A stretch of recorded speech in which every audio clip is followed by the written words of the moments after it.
பார்த்தீங்கன்னா sir already சொன்னாங்க இன்னைக்கு நம்ம சாப்பிட்ற சாப்பாட்டுல இருந்து தான் எல்லா விதமான நோய்களும் உருவாகுது.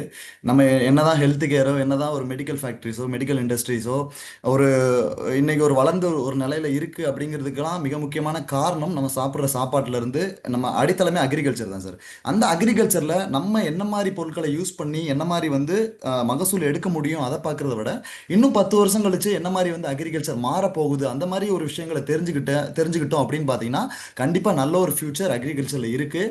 நிறைய பேர் சொல்கிறாங்க சார் அக்ரிகல்ச்சரில் வந்து ஃபியூச்சர் கிடையாது, அக்ரிகல்ச்சரை வந்து விவசாயிகள் நிறைய பேர் விவசாயத்தை விட்டு வெளியே போகிறாங்க, அந்த மாதிரி நிறைய விதமான ஒரு பேச்சுகள் பார்க்குறோம். நிறைய நியூஸ் எல்லாம் பார்க்குறோம், விவசாயிகள் நிறைய போராட்டம் பண்ணுறாங்க, விவசாயிகளுக்கு நிறைய பிரச்சனைகள் இருக்குது. ஒரு ஊரில் ஒரு 100 பேர் இருக்காங்கன்னா அதில் வந்து ஒரு 50 60 பேர் விவசாயத்தை விட்டு வெளியே போகிறாங்க. அந்த மாதிரி ஒரு ஒரு ஒரு என்ன சொல்கிறது, ஒரு கெட்ட ஒரு நியூஸ் தான் எல்லாருக்கும் நம்ம தெரிய வருதே தவிர, ஆனால் அக்ரிகல்ச்சரில் எந்த அளவு பொட்டன்ஷியல் இருக்குது, அக்ரிகல்ச்சரில் 10 பேர் வெளியே அக்ரியை விட்டு போகிறாங்க அப்படின்னு பார்த்தாங்கன்னா, விவசாயத்தை விட்டு ஒரு 10 பேர் வெளியே போகிறாங்க அப்படின்னு பார்த்தாங்கன்னா, ஆனால் ஒரு 20 பேர் உள்ளே வராங்க சார். அதை என்னால் பார்க்க முடியுது. ஆனால் அதை யாருமே பேசுறது கிடையாது. அதனால அக்ரிகல்ச்சரை பற்றி என்ன சொல்கிறாங்க, ஒரு பொட்டன்ஷியல் இல்லை, இன்னும் 10 வருஷம் கழிச்சு அக்ரிகல்ச்சருக்கு வேல்யூ இல்லை அப்படின்னு சொல்கிறவங்க இருந்தாங்க அப்படின்னு பார்த்தீங்கன்னா, கண்டிப்பாக அவங்களுக்கு இன்னும் ஒரு 10 வருஷத்தில் கண்டிப்பாக ஆன்சர் கிடைக்கும். அதுக்கான மிக முக்கியமான ஒரு சான்சஸ், மிக முக்கியமாக உலகத்தில் இருக்கக்கூடிய விவசாயிகள் எல்லாருக்கும் ஒரு அடித்தளமே என்னன்னு பார்த்தீங்கன்னா இந்தியா தான். ஏன் அப்படின்னு சொல்கிறேன்னு பார்த்தீங்கன்னா, உலகத்தில் இருக்கக்கூடிய எல்லா ஒரு விவசாயிகளும் பண்ணக்கூடிய விவசாய முறை என்னன்னு பார்த்தீங்கன்னா, ஒரு யாராவது சொல்லி கொடுத்தோ இல்லைனா யாராவது படிச்சுட்டோ அந்த மாதிரி தான் விவசாயம் பண்ணிக்கிட்டு இருப்பாங்க. ஆனால் இந்தியாவில் இருக்கக்கூடிய விவசாயிகள் மட்டும்தான் சார் பாரம்பரியமாக காலங்காலமாக அதை ஒரு ஒரு தொழிலாக பார்க்கல, அதை அவங்க ஒரு கலையாக பார்க்குறாங்க. அந்த மாதிரி முன்னாடியே தெரிஞ்சிருக்கும், நம்ம படிச்சிருந்தீங்கன்னா தெரிஞ்சிருக்கும். அக்ரிகல்ச்சரை வந்து இந்தியாவில் என்ன மாதிரி ஒரு இதாக பார்க்குறாங்க அப்படின்னு பார்த்தீங்கன்னா, ஒரு ஃபெஸ்டிவல், ஒரு திருவிழா மாதிரி, ஒரு கலை மாதிரி கொண்டாடிக்கிட்டு இருக்க ஒரு செக்மெண்ட் தான் அக்ரிகல்ச்சர் செக்மெண்ட். அந்த அக்ரிகல்ச்சர் செக்மெண்ட் இந்தியாவில் இன்னைக்கு எப்படி இருக்கு அப்படின்னு பார்த்தீங்கன்னா, நான் ஆல்ரெடி சொன்ன மாதிரி மற்ற எந்த நாடுகளிலும் இல்லாத அளவு ஒரு வளங்கள் சார். நம்ம இயற்கை வளங்கள்னு சொல்லலாம். அது மட்டும் இல்லாமல் எல்லா விதமான தண்ணியோட வளங்கள் ஒரு இந்தியாவில் மட்டுமே பார்த்தீங்கன்னா கிட்டத்தட்ட எக்கச்சக்கமான ஒரு ஆறுகள் இருக்கு. எக்ஸாம்பிள் பார்த்தீங்கன்னா நம்ம கேரளாவில் மட்டுமே கிட்டத்தட்ட 40க்கும் அதிகமான ஒரு ஆறுகள் நதிகள் இருக்கு சார். அது மட்டும் இல்லாமல் தண்ணி வசதி அதிகமாக இருக்கக்கூடிய ஒரு நாடுன்னு பார்த்தீங்கன்னா இந்தியா தான். தென் 50லிருந்து 55% மக்கள் இந்தியாவுக்குள்ளேயே செய்யக்கூடிய தொழில் என்ன அப்படின்னு பார்த்தீங்கன்னா விவசாயம் இல்லைன்னா விவசாயம் சம்பந்தப்பட்ட தொழில்கள் தான் சார். எல்லாத்துக்குமே தெரிஞ்சிருக்கும், விவசாயம்னா வெறும் பயிர் பண்ணி ஒரு விதையை போட்டு அதுல இருந்து நம்ம வந்து ஒரு பயிரை வந்து அறுவடை பண்ணுறது தான் எல்லாருமே விவசாயம் நினச்சிக்கிட்டு இருக்காங்க. அப்படி கிடையாது. ஒரு 7 8 துறைகள் சேர்ந்தது தான் சார் விவசாயம். அந்த 7 8 துறைகளில் அக்ரிகல்ச்சர் விவசாயத்துறையாக இருக்கலாம், தோட்டக்கலைத்துறையாக இருக்கலாம், வனத்துறையாக இருக்கலாம், தென் அது மட்டும் இல்லாமல் கால்நடை துறைகளாக இருக்கலாம், தென் பால்வளத்துறையாக இருக்கலாம், தென் அக்ரிகல்ச்சர் பொறியியல் துறைன்னு சொல்லுவாங்க. இது மாதிரி ஒரு 7 8 துறைகள் சேர்ந்த ஒரு செக்மெண்ட் தான் அக்ரிகல்ச்சர்னு ஒரு செக்மெண்ட்டை நம்மளால் சொல்ல முடியும். அந்த அக்ரிகல்ச்சர் செக்மெண்ட் இந்தியாவில் எந்த லெவலில் இருக்குன்னு பார்த்தீங்கன்னா, நான் ஆல்ரெடி சொன்ன மாதிரி 50லிருந்து 55% மக்கள் இந்தியாவில் பார்த்தீங்கன்னா விவசாயம் இல்லைன்னா விவசாயம் சம்பந்தப்பட்ட தொழில்களை நம்பி தான் இருக்காங்க. அது மட்டும் இல்லாமல் சார், 3 போகமும் பண்ணக்கூடிய விவசாயம் பண்ணக்கூடிய ஒரு சில நாடுகளில் மிக முக்கியமான நாடுன்னு பார்த்தீங்கன்னா இந்தியா தான். மற்ற எந்த நாடுகள்லையும் பார்த்தீங்கன்னா ஒரு சில நாடுகள், அதாவது ஒரு ஆஸ்திரேலியா மாதிரி நாடுகளில் பார்த்தீங்கன்னா எல்லாரும் நியூஸ் பார்த்துருந்தீங்கன்னா தெரிஞ்சிருக்கும், கிட்டத்தட்ட 46லிருந்து 48 டிகிரி வரை வெயில் வந்து அந்த அளவு அடிச்சு வந்து அந்த ஆஸ்திரேலியாவில் அதிகப்படியான வெயில்கள். ஓகே, அது இருக்கிறதுனால விவசாயம் அவங்களால ஒரு ஒரு ஒரு 4 5 மாதம் தான் கரெக்டான ஒரு கண்டிஷனில் அவங்களால விவசாயம் பண்ண முடியும் சார். அப்படியே ஆப்போசிட் பார்த்தீங்கன்னா இந்த மாதிரி யூரோப் கண்ட்ரீஸில் அமெரிக்கா மாதிரி நாடுகளில் பார்த்தீங்கன்னா மிச்சம் 6 மாதம் மட்டும்தான் விவசாயம் பண்ண முடியும். 6 மாதம் பார்த்தீங்கன்னா கடுமையாக வந்து பனி பொழியும். அந்த மாதிரி ஒரு ஒரு ஒரு ஒரு ரீசன் இருக்கிற காரணத்தினால இந்தியாவில் எப்படி பார்த்தீங்கன்னா 3 போகமும், அதாவது ஒரு வருஷம் ஃபுல்லாக விவசாயம் பண்ணக்கூடிய தகுதியான ஒரு சில நாடுகளில் மிக முக்கியமான நாடுன்னு பார்த்தீங்கன்னா இந்தியா தான். தென் அது மட்டும் கிடையாது சார், உலகத்தில் எத்தனை வகையான மண் வகைகள் இருக்கோ அது எல்லா மண் வகைகளும் இருக்கக்கூடிய ஒரு நாடுன்னு பார்த்தீங்கன்னா இந்தியா தான். தென் இன்னும் சொல்ல போறோம் அப்படின்னு பார்த்தீங்கன்னா உயிரினங்கள், பயிரினங்கள், அதாவது ரிச் பயோடைவர்சிட்டின்னு சொல்லுவாங்க சார். அதாவது ஒரு உலகத்தில் என்ன மாதிரி பயிர்கள் இருக்கு, அந்த பயிரினங்கள் வகைகளில் பார்த்தீங்கன்னா கிட்டத்தட்ட 48,000லேருந்து 50,000 பயிரினங்கள் இந்தியாவில் மட்டுமே இருக்கு சார். அது மட்டும் இல்லாமல் உயிரினங்கள், விலங்கினங்கள், அது மாதிரி பறவை இனங்கள், அது மாதிரி பார்த்தீங்கன்னா கிட்டத்தட்ட 1 லட்சத்துக்கும் அதிகமான ஒரு ஒரு உயிரினங்கள் வாழ தகுதியான ஒரு நாடுன்னு பார்த்தீங்கன்னா இந்தியா தான். அது மட்டும் இல்லாமல் நான் ஏன் சார் இதெல்லாம் சொல்கிறேங்க, அக்ரிகல்ச்சராக வெறும் பயிர் பண்ணி இது பண்ணுறதானே அப்படின்னு கேட்டிங்கன்னா, நான் ஃபஸ்ட்டு சொன்னப்பயே அதான் சொன்னேன். ஏன் அப்படி சொல்கிறேன் அப்படின்னு பார்த்தீங்கன்னா, விவசாயத்தில் நிறைய பேர் வெளியே போய்கிட்டு இருக்காங்க அப்படிங்கிற மாதிரி நிறைய நியூஸ் வந்துக்கிட்டு இருக்கு. விவசாயம் ஸ்கோப் இல்லை அப்படின்னு சொல்கிறாங்க. ஆனால் விவசாயத்தில் இன்னும் 10 15 வருஷம் கழிச்சு பார்த்தோம் அப்படின்னு பார்த்தீங்கன்னா, நீங்கள் எத்தனை மூட்டை நெல் எடுக்கிறீங்க, எத்தனை மூட்டை மக்காச்சோளம் எடுக்கிறீங்க, எத்தனை ட்ரேயில் தக்காளி எடுக்கிறீங்கன்னு யாரும் பார்க்க மாட்டாங்க சார். நீங்கள் 10 மூட்டை நெல் எடுத்தாலும் அந்த 10 மூட்டையில் எந்த அளவு சத்துக்கள் இருக்குது, நீங்கள் 10 ட்ரே தக்காளி ட்ரே எடுத்தாலும் அந்த அந்த தக்காளி ட்ரேல எந்த அளவு சத்துக்கள் இருக்கிறத வச்சு தான் உங்களுக்கு வந்து கண்டிப்பா வந்து பெனிஃபிட் வந்து கண்டிப்பா அதுக்கேற்ற மாதிரி தான் விலை வந்து உங்களுக்கு வந்து நிர்ணயம் பண்ணுவாங்க. அதை தான் நான் சொல்ல போறேன். 10 பேர் விவசாயத்தை விட்டு வெளியே போனாலும் 15 பேர் விவசாயத்துக்குள்ள உள்ள வராங்க. அப்படி என்ன சார் விவசாயத்தை விட்டு வெளியே போறாங்களே, விவசாயத்தை பத்தி விவசாய முறை தெரியாம, இல்லைன்னா விளைச்சல் ஒழுங்கா கிடைக்க மாட்டுது, அப்படியே விளைச்சல் கிடைச்சாலும் அதுக்கேற்ற மாதிரி விலை கிடைக்க மாட்டுதுன்னு சொல்லி தானே வெளியே போறாங்க. அப்புறம் எதுக்கு 15 பேர் உள்ள வராங்க அப்படின்னு நீங்க நினைச்சீங்கன்னா, அந்த 15 பேர் உள்ள வர்றவங்க என்ன மாதிரி விவசாய முறை பண்றாங்க அப்படின்னு பாத்தீங்கன்னா, இன்னைக்கு ஜென்ரேஷனுக்கு ஏத்த மாதிரி, அதாவது ஒரு பக்கம் இன்னைக்கு ஜென்ரேஷன்ல பார்த்தோம் அப்படின்னு பார்த்தீங்கன்னா இயற்கை விவசாயங்கிறது பார்த்தீங்கன்னா ஒரு என்ன சொல்றது, அடுத்த கட்டத்துக்கு விவசாயத்தை எடுத்து போறதுக்கான ஒரு வழி. இன்னொரு வழி என்ன அப்படின்னு பார்த்தீங்கன்னா இன்னைக்கு ஜென்ரேஷனுக்கு ஏற்ற மாதிரி புதிய தொழில்நுட்பங்களை பயன்படுத்தி செய்யக்கூடிய ஒரு விவசாய முறை தான். அதை கத்துக்கிட்டு செய்யக்கூடிய ஒரு விவசாயிகள் தான் நிறைய பேர் உள்ள வந்துகிட்டு இருக்காங்க. அதுக்கு முன்னாடி நிறைய பேர் சொல்லிக்கிட்டு இருப்பாங்க என்ன மாதிரி உணவு உற்பத்தி இந்தியாவோட விவசாயிகள் பண்ணிக்கிட்டு இருக்காங்க அப்படின்னு அதுக்கு மிக மிக மிக எக்ஸாம்பிள் என்ன அப்படின்னு பார்த்தீங்கன்னா, அதிகப்படியான உணவு உற்பத்தியில உலக நாடுகளை கம்பேர் பண்ணும்போது ஒரு தானிய வகைகளா இருக்கலாம், ஒரு நெல்லா இருக்கலாம், கோதுமையா இருக்கலாம், தென் பயறு வகைகளா இருக்கலாம், தென் அதிகப்படியான பழ பழங்களா இருக்கலாம், காய்கறிகளா இருக்கலாம், then spices, then sugarcane, then banana, இது மாதிரி எல்லா விதமான உலகத்துல மிக முக்கியமான பயிர்கள்னு சொல்லக்கூடிய எல்லா விதமான பயிர்களும் அதிகமான உற்பத்தி செய்யக்கூடிய நாடுன்னு பார்த்தீங்கன்னா இந்தியா தான் சார். சார் நீங்க எப்படி சார் எப்படி சொல்றாங்க அப்படின்னு பாத்தீங்கன்னா விவசாயத்தை விட்டு வெளியே போறாங்கன்னு சொல்றாங்க, ஆனா உணவு உற்பத்தியில நம்பர் 1 இருக்காங்க. இதுல நீங்க யோசிக்க வேண்டியது என்ன அப்படின்னு பாத்தீங்கன்னா, ஒரு 10 15 வருஷமா பார்த்தோம் அப்படின்னு பாத்தீங்கன்னா ரசாயன உரங்கள் அதிகமா பயன்படுத்தி நமக்கு வந்து மண்ணோட வளம் போயிருச்சு. ஓகேங்களா? தென் ரசாயன உரங்கள் மட்டும்தான் பயன்படுத்தி மண்ணோட வளம் போயிருச்சா அப்படின்னு கேட்டிங்கன்னா கண்டிப்பாக அது கிடையாது. நிறைய விதமான விவசாய முறைகளை விவசாயிகள் ஒழுங்காக பின்பற்றாத காரணத்தினால தான் விவசாயத்தில் வந்து மண்ணோட வளமும் சரி மற்ற விளைச்சலும் சரி கம்மியானதுக்கான மிக முக்கியமான ரீசன்ஸ். இந்த டேட்டா பார்த்துக்குங்க, நல்லா பார்த்துக்குங்க. இந்த டேட்டா தான் இந்தியாவில் வந்து அதிகப்படியான உணவு உற்பத்தி செய்யக்கூடிய நாடுகளில் மிக முக்கியமான நாடுன்னு பார்த்தீங்கன்னா இந்தியா தான். அப்படியே இந்த பக்கம் பாருங்க, இன்னும் 10 15 வருஷத்துல பாத்தீங்க அப்படின்னு பாத்தீங்கன்னா டைரக்ட் செல்லிங்ல அக்ரிகல்ச்சர்ல எந்த எந்த லெவலில் ஒரு ஒரு ஒரு பொசிஷன்ல இருக்கும் அப்படின்னு பாத்தீங்கன்னா கண்டிப்பா உலகத்துல இருக்கக்கூடிய ஷேரிங்ல டைரக்ட் செல்லிங் ஷேரிங்ல கிட்டத்தட்ட 10 ல இருந்து 15% பிசினஸ் எங்க நடக்கும் அப்படின்னு சொல்றாங்க அப்படின்னு பாத்தீங்கன்னா அக்ரிகல்ச்சர்லாம். அதுக்கு மிக முக்கியமான ஒரு பொட்டன்ஷியல் இருக்கக்கூடிய ஒரு நாடும் இந்தியா தான். கிட்டத்தட்ட ஒரு 450 மில்லியன் பிசினஸ் நடக்கக்கூடிய ஒரு நாடுன்னு பாத்தீங்கன்னா இந்தியா தான் சார். கிட்டத்தட்ட 140 மில்லியன் ஃபார்மர்ஸ் இருக்கக்கூடிய ஒரு நாடுன்னு பாத்தீங்கன்னா இந்தியா தான். அந்த அக்ரிகல்ச்சர் கேட்டகரியில் இந்தியாவில் என்ன மாதிரி பொருட்கள் வந்து அதிகமாக வந்து சேல்ஸ் ஆகிட்டு இருக்கு அப்படின்னு பார்த்தீங்கன்னா நம்ம வெஸ்டீஜ் மிக முக்கியமாக வந்து பயன்படுத்திக்கிட்டு இருக்க தயாரித்து கொடுத்துக்கிட்டு இருக்கக்கூடிய பொருட்கள் தான் அதிகப்படியான பிஸ்னஸ் இந்தியாவில் நடந்துக்கிட்டு இருக்கு. அதாவது உயிரி உரங்களாக இருக்கலாம், தென் ஆர்கானிக் இன்புட்ஸாக இருக்கலாம், தென் வளர்ச்சி ஊக்கிகளாக இருக்கலாம், தென் பூச்சிகளையோ நோய்களையோ கண்ட்ரோல் பண்ணக்கூடிய இயற்கையான செயல்முறைகளாக இருக்கலாம். இது மாதிரி வெஸ்டீஜ் தயாரித்து கொடுக்கக்கூடிய இயற்கையான உரங்கள் தான், இயற்கையான பொருட்கள் தான் அடுத்து 10 15 வருஷத்துல பாத்தீங்கன்னா நல்ல ஒரு பொசிஷன்ல இருக்குன்னு சொல்லிட்டு டேட்டா சொல்லுது. தென் அது மட்டும் இல்லாம நீங்க இந்த டேட்டா பாத்தீங்கன்னா கிளியரா பாத்தீங்கன்னா புரியும்.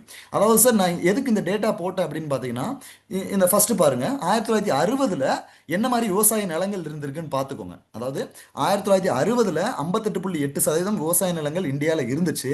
அப்படியே பார்த்தீங்கன்னா 1990 2000 காலகட்டத்தில் இந்த பசுமை புரட்சின்னு ஒரு புரட்சி வந்தது. அதாவது அந்த பசுமை புரட்சினா என்ன அப்படின்னு பார்த்தீங்கன்னா அதிகப்படியான ஹைபிரிட் விதைகள், அதாவது நாற்றக விதைகள் பயன்படுத்திக்கிட்ட விவசாயிகள் ஒரு ஏக்கருக்கு 15 20 மூட்டை எடுத்து அதே இடத்துல ஹைபிரிட் விதைகளை பயன்படுத்தி அதே ஒரு ஏக்கர்ல 40 ல இருந்து 45 மூட்டை வந்து நெல்கள் எடுத்தாங்க. நான் எக்ஸாம்பிளுக்கு நெல் சொல்றேன்.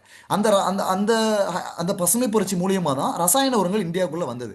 அந்த ரசாயன உரங்களோட பயன்படுத்தி அதிகமான விளைச்சல் எடுத்து விவசாயம் பண்ணாத விவசாயம் தெரியாத நிறைய பேர் அந்த டைம்ல 1990 2000 காலகட்டத்துக்குள்ள விவசாயத்துக்குள்ள வந்தாங்க சார். அப்படியே பார்த்தீங்கன்னா 2000க்கு அப்புறம் ரசாயன உரங்களோட தேவை அளவுக்கு அதிகமாகி ரசாயன உரங்கள் எந்த ஸ்டேஜில் பயன்படுத்தணும்னு தெரியாமல் இன்னைக்கு இருக்கிற சுச்சுவேஷனில் பார்த்தீங்க அப்படின்னு பார்த்தீங்கன்னா 1960ல் என்ன மாதிரி ஒரு விளைநிலங்கள் இந்தியாவில் இருந்துச்சோ அந்த மாதிரி ஒரு ஒரு ஸ்டேட்டுக்கு இன்னைக்கு வந்து நிற்குது. 2025ல் பார்த்தீங்கன்னா 1960ல் என்ன மாதிரி 58.8% விளைநிலங்கள் இருந்துச்சோ அந்த மாதிரி விளைநிலங்கள் இன்னைக்கு வந்து நிற்குது சார். இந்த விளைநிலங்கள் கண்டிப்பாக வந்து கூடுமா இல்லை குறையுமா அப்படிங்கிற நீங்கள் உங்களுக்கு ஒரு டவுட்ஸ் இருக்கும். அதாவது இன்னைக்கு வந்து 2026ல் 58.9% இருக்கக்கூடிய விளைநிலங்கள் இன்னொரு 10 வருஷம் கழிச்சு, அதாவது 2035ல் 60% அந்த விளைநிலங்கள் கூடுமா இல்லை 56% விளைநிலங்கள் குறையுமா அப்படின்னு கேட்டீங்கன்னா கண்டிப்பாக விவசாயம் பண்ணக்கூடிய விளைநிலங்கள் இன்னொரு 10 வருஷத்துல குறைய தான் செய்யும். அப்போ எப்படி சார் விவசாயத்துக்கு அப்போ பொட்டன்ஷியல் இருக்காது அப்படின்னு கேட்டிங்கன்னா அப்போ அதுக்குன்னே ஒரு விவசாய முறை இருக்கு. அதாவது நம்ம கம்மியான விவசாய நிலங்கள் இருந்தாலும் அந்த கம்மியான விவசாய நிலத்துல அதிகமான மகசூல் எடுக்கக்கூடிய ஒரு விவசாய முறை தான் இந்த துல்லிய விவசாய முறை. இந்த துல்லிய விவசாய முறையை ப்ரிசிஷன் ஃபார்மிங் சொல்லுவாங்க. நான் ஆல்ரெடி சொன்னேன், அடுத்த ஒரு 10 வருஷத்துல என்ன மாதிரி விவசாய மாற்றம் நிகழும் அப்படின்னு பார்த்தீங்கன்னா, ஒரு பக்கம் இயற்கை விவசாயம், இன்னொரு பக்கம் இன்னைக்கு இருக்கிற ஜென்ரேஷனுக்கு ஏற்ற மாதிரி புதிய தொழில்நுட்பங்களை பயன்படுத்தி ரெண்டையும் ஒண்ணா சேர்த்து செய்யக்கூடிய ஒரு விவசாய முறை தான் இந்த துல்லிய விவசாய முறை. இந்த துல்லிய விவசாய முறையில தான் அடுத்த ஒரு 10 வருஷம் விவசாயத்துல வந்து ஒரு கண்டிப்பா ஒரு புரட்சி நடக்கும். அதுக்கான ஒரு பேஸ் அது. சார் துல்லிய விவசாயம்னா என்ன சார் அப்படின்னு கேட்டிங்கன்னா, கண்டிப்பாக நம்ம நம்ம நம்ம செலவு பண்ணக்கூடிய எல்லா செலவையும் குறைக்கிறது சார். அதாவது நம்ம போடுற விதைகளோட அளவை குறைக்கிறது, நம்ம போடுற பூச்சி மருந்தோட அளவை குறைக்கிறது, நம்ம அடிக்கிற களை மருந்தோட அளவை குறைக்கிறது, நம்ம போடக்கூடிய உரங்கள் ரசாயன உரங்களோட அளவை குறைக்கிறது, நம்ம விடக்கூடிய தண்ணியோட அளவை குறைக்கிறது, நம்ம கம்மியான இடத்துல இது எல்லாமே கம்மியாக விட்டு கம்மியான இடத்துல அதிகமான ஒரு விவசாய விளைச்சல் எடுக்கக்கூடிய ஒரு விவசாய முறை தான் இந்த துல்லிய விவசாயம். இந்த துல்லிய விவசாயிக்கு என்ன ஒரு எக்ஸாம்பிள் சொல்ல போகிறது அப்படின்னு பார்த்தீங்கன்னா, சொட்டு நீர் பாசனம் சொல்லிக்கலாம். தென் அதுக்கப்புறம் வந்து ட்ரோன்ல எல்லாரும் ஸ்ப்ரே பண்ணியிருப்பீங்க. அந்த ட்ரோன் மெத்தடில் நீங்கள் வந்து ஸ்ப்ரே பண்ணாலும் அதுவும் தண்ணியோட தேவை வந்து உங்களுக்கு வந்து மிச்சமாகும். தென் நிறைய விதமான கிராஃப்டட் பிரிஞ்சால் இருக்கு, ஒட்டுக்கத்தரி இருக்கு, தென் எஸ்ஆர்ஐ மெத்தட் இருக்கு, அதாவது ஒரு நெல் ஒரு நாத்து முறை இருக்கு. இந்த மாதிரி நிறைய விதமான மெத்தடில் விவசாயம் பண்ணக்கூடிய விவசாயிகள் விவசாயத்தில் இன்னுமே நல்ல ஒரு வருமானம் எடுத்துக்கிட்டு இருக்காங்க சார். அது யாருக்குமே தெரியுறது கிடையாது. விவசாயத்துல 3 விதமான விவசாயிகள் இருக்காங்க.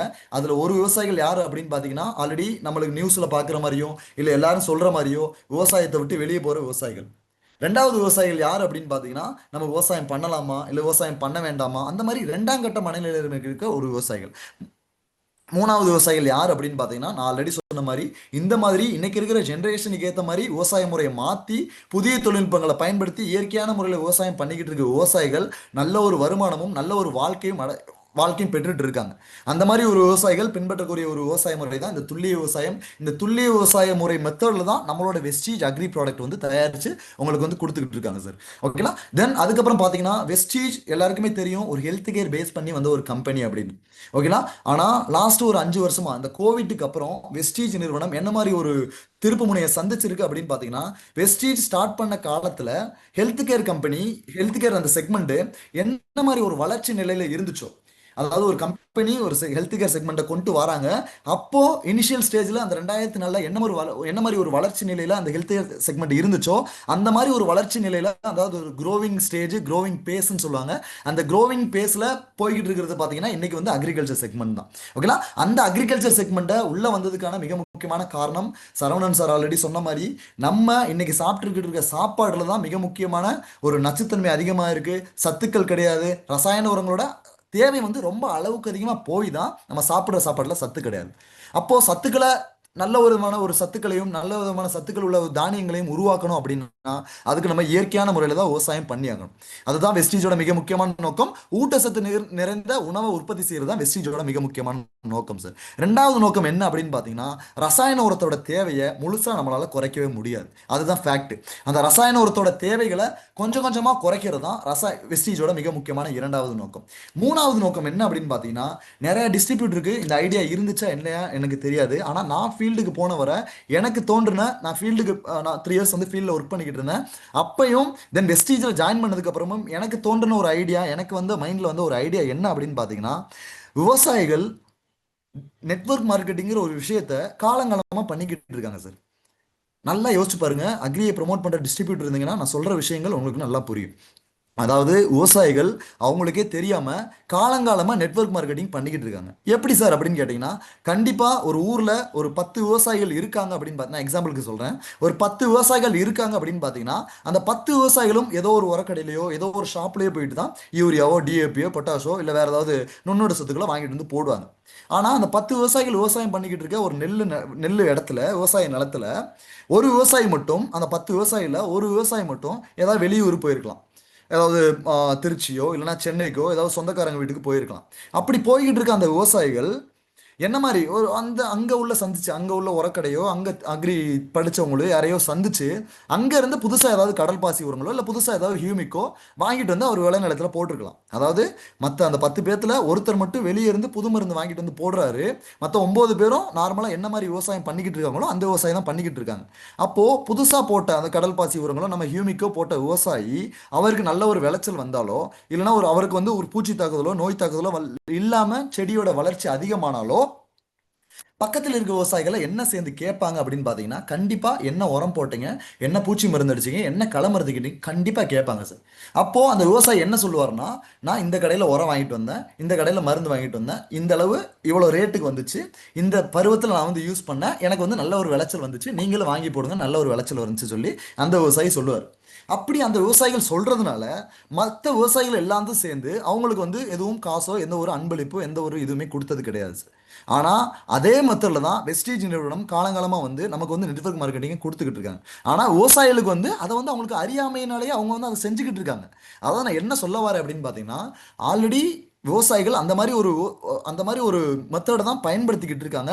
அந்த மெத்தடை நம்ம வந்து ஜஸ்ட் அவங்களுக்கு ஒரு ஒரு விவசாயி ஒரு ஊர்ல நம்ம ஒரு ரிசல்ட் கொடுத்தா மட்டுமே போதும்.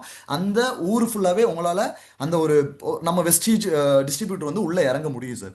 அந்த ஒரு விவசாயி ஒரு ஊர் ஃபுல்லாவே கவர் பண்ண முடியும். அந்த ஊர் ஃபுல்லா கவர் பண்ணிட்டா கண்டிப்பா அந்த ஊர் சுத்தி இருக்கிற 5-6 வில்லேஜை உங்களால கண்டிப்பா கவர் பண்ண முடியும் சார். அந்த நெட்வொர்க் மார்க்கெட்டிங் மெத்தட்ல தான் வெஸ்டீஜ் நிறுவனம் அக்ரி ப்ராடக்ட் உள்ள கொண்டு வந்தாங்க. கிராமத்துக்குள்ள நெட்வொர்க் மார்க்கெட்டிங்கை கொண்டு போகணும். லாஸ்ட் ஒன்று மிக முக்கியமானது என்ன அப்படின்னு பார்த்தீங்கன்னா, எங்களுக்கு விளைச்சல் எடுத்து கொடுக்கறது மட்டும் வெஸ்டீஜோட நோக்கம் கிடையாது சார். அந்த விவசாயிகளுக்கு நல்ல ஒரு நாலேஜ் கொடுக்கணும் சார். அதாவது நம்ம பொருட்கள் வந்து என்ன கண்டென்ட் இருக்கு, நான் டிஸ்ட்ரிபியூட்டருக்கே சொல்றேன். ஒரு ஒரு ஃபீல்டுக்கு போறீங்கன்னா சார், நம்ம பொருட்களுக்குள்ள ஃபர்ஸ்ட் என்ன கண்டென்ட் இருக்குன்னு நமக்கு தெரிஞ்சுக்கணும் சார். எந்த பொருளாக இருந்தாலும் ஃபர்ஸ்ட் கண்டென்ட் தெரிஞ்சாதான் அந்த கண்டென்ட்ல இருந்து நமக்கு வந்து என்ன மாதிரி பருவத்துக்கு கொடுக்கலாம், எந்த டோஸ் கொடுக்கலாம், எந்த மாதிரி செடிகளுக்கு கொடுக்கலாம், நமக்கு ஒரு ஐடியா வரும் சார். அந்த மாதிரி ஒரு ஒரு ஒரு விவசாயிகளுக்கும் ஒரு டிஸ்ட்ரிபியூட்டருக்கும் ஒரு சயின்டிஃபிக் நாலேஜ் கொடுக்கக்கூடிய ஒரு மெத்தடில் தான் வெஸ்டீஜ் வந்து ஸ்டார்ட் பண்ணாங்க. தென் வெஸ்டீஜ் வந்து நிறைய பேர் நினச்சிக்கிட்டு இருக்காங்க என்ன மாதிரி பயிர்களுக்கு கொடுக்கலாம் சார். அந்த மாதிரி நிறைய பேர் கேட்டிருக்காங்க சார். ஒரு நெல்லுக்கு மட்டும்தான் போடலாமா, வாழைக்கு மட்டும்தான் போடலாமா, அப்படிலாம் கிடையாது. நீங்கள் எந்த மாதிரி விவசாய மெத்தட் பண்ணுறீங்களோ, ஒரு தோட்டக்கலைத்துறையாக இருக்கலாம், அக்ரிகல்ச்சராக இருக்கலாம், வனத்துறையாக இருக்கலாம், சில பேர் அழகு சாதனத்துக்குன்னு சில பயிர்கள்லாம் வளர்ப்பாங்க. அந்த மாதிரி பயிர்களுக்கும் நம்ம வந்து நம்ம பொருட்களை கொடுக்கலாம். அது மட்டும் கிடையாது சார். ஹைட்ரோபோனிக்ஸ், ஏரோபோனிக்ஸ்னு மண்ணே இல்லாமல் விவசாயம் பண்ணக்கூடிய விவசாய மெத்தடு இருக்குது. அந்த நடுவில் சென்டரில் இருக்குது சார். அந்த மெத்தடில் நம்ம வந்து யூரியாவோ டிஏபியோ பவுடர் ஃபார்ம்லையோ இல்லைனா கிரானுவல்ஸ் ஃபார்மில் குருணை ஃபார்ம்லையும் நம்மளால் உரங்கள் கொடுக்க முடியாது. அந்த மெத்தடில் அந்த ஹைட்ரோஃபோனிக்ஸ் ஏரோஃபோனிக்ஸுக்கு நம்ம வந்து உரங்களை வந்து தண்ணியில் தான் வந்து ஃபெடிகேஷன் மெத்தடில் தான் கரைச்சி விட முடியும். அந்த மெத்தட்லையும் நாங்கள் வந்து உரங்கள் வந்து கொடுத்துக்கிட்டு இருக்கோம் சார். நம்ம வெஸ்டீஜ் வந்து உரங்கள் வந்து கொடுத்துக்கிட்டு இருக்காங்க. அதனால இந்த பயிருக்கு தான் வெஸ்டீஜ் பொருட்கள் யூஸ் பண்ணணும், அந்த பொருளுக்கு தான் அந்த பயிருக்கு தான் வெஸ்டீஜ் பொருட்கள் யூஸ் பண்ணணும் இல்லை. நீங்கள் எந்த மெத்தடில் வேணாலும், எந்த பயிர்களுக்கு வேணாலும், எந்த பருவத்தில் வேணாலும் நம்ம வெஸ்டீஜ் அக்ரி ப்ராடக்ட் வந்து நீங்கள் வந்து கண்டிப்பாக வந்து ரெஃபர் பண்ணலாம் சார். தென் இனிமே வரப்போகிறது தான் சார் ப்ராடக்ட் செக்மெண்ட். இதுக்கு முன்னாடி நான் சொன்னது எல்லாமே ஜென்ரலாக உங்களுக்கு எதுக்காக நீங்கள் வந்து அக்ரி செக்மெண்ட் எடுக்கணுங்கிறதுக்காக ஜென்ரல் ஒரு ஓவர் தான் கொடுத்தேன்.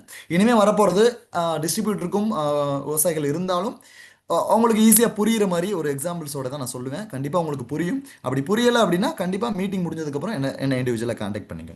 ஓகேங்களா? தென் எல்லாருக்குமே தெரியும் சார், நம்ம பூமிங்கிறது நம்ம விவசாயம் பண்ணக்கூடிய நிலமும் சரி, நம்ம நடந்துக்கிட்டு இருக்க மண்ணும் சரி, முன்னாடி வருஷம் நம்ம ஒரு மில்லியன் வருஷத்துக்கு முன்னாடி இப்படி மண்ணாக இல்லை, இப்படி விவசாயம் பண்ணக்கூடிய நிலங்களாக இல்லை, இது மாதிரி பாறைகளும் மலைகளுமாக தான் இருந்தது. ஓகேங்களா? அப்போது பாறை பொடிஞ்சு தான் மண் வந்தது. அதாவது உலகம் வெப்பமயமாதல்னு சொல்லுவாங்க. ரெகுலராக 1000-2000 வருஷமாக அதிகமாக மழை பெஞ்சு, அதிகமாக வெயில் அடிச்சு, அதிகமாக பனி பெஞ்சு தான் பாறை பொடிஞ்சு மண்ணால தான் இன்னைக்கு நம்ம விவசாயம் பண்ணிக்கிட்டு இருக்க மண்ணும், இன்னைக்கு நம்ம நடந்துகிட்டு இருக்க மண்ணு, நம்ம யூஸ் பண்ணிக்கிட்டு இருக்க மண் எல்லாமே பாறை பொடிஞ்சுதான் மண் வந்தது. ஓகேங்களா? அப்ப பாறையில் இருக்கிற சத்து மண்ணுக்குள்ள இருக்கும்.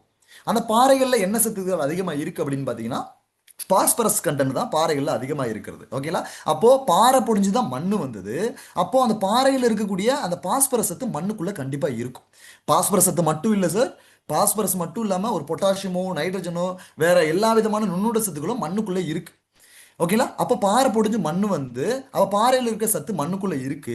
ஓகே, நீங்கள் எதுக்கு உரக்கடையில் போய் டிஏபியும் சிங்கிள் சூப்பர் பாஸ்பேட்டும் வாங்கிட்டு வந்து போடுறீங்கிற ஒரு மைண்ட் செட்டில் இருப்பீங்க.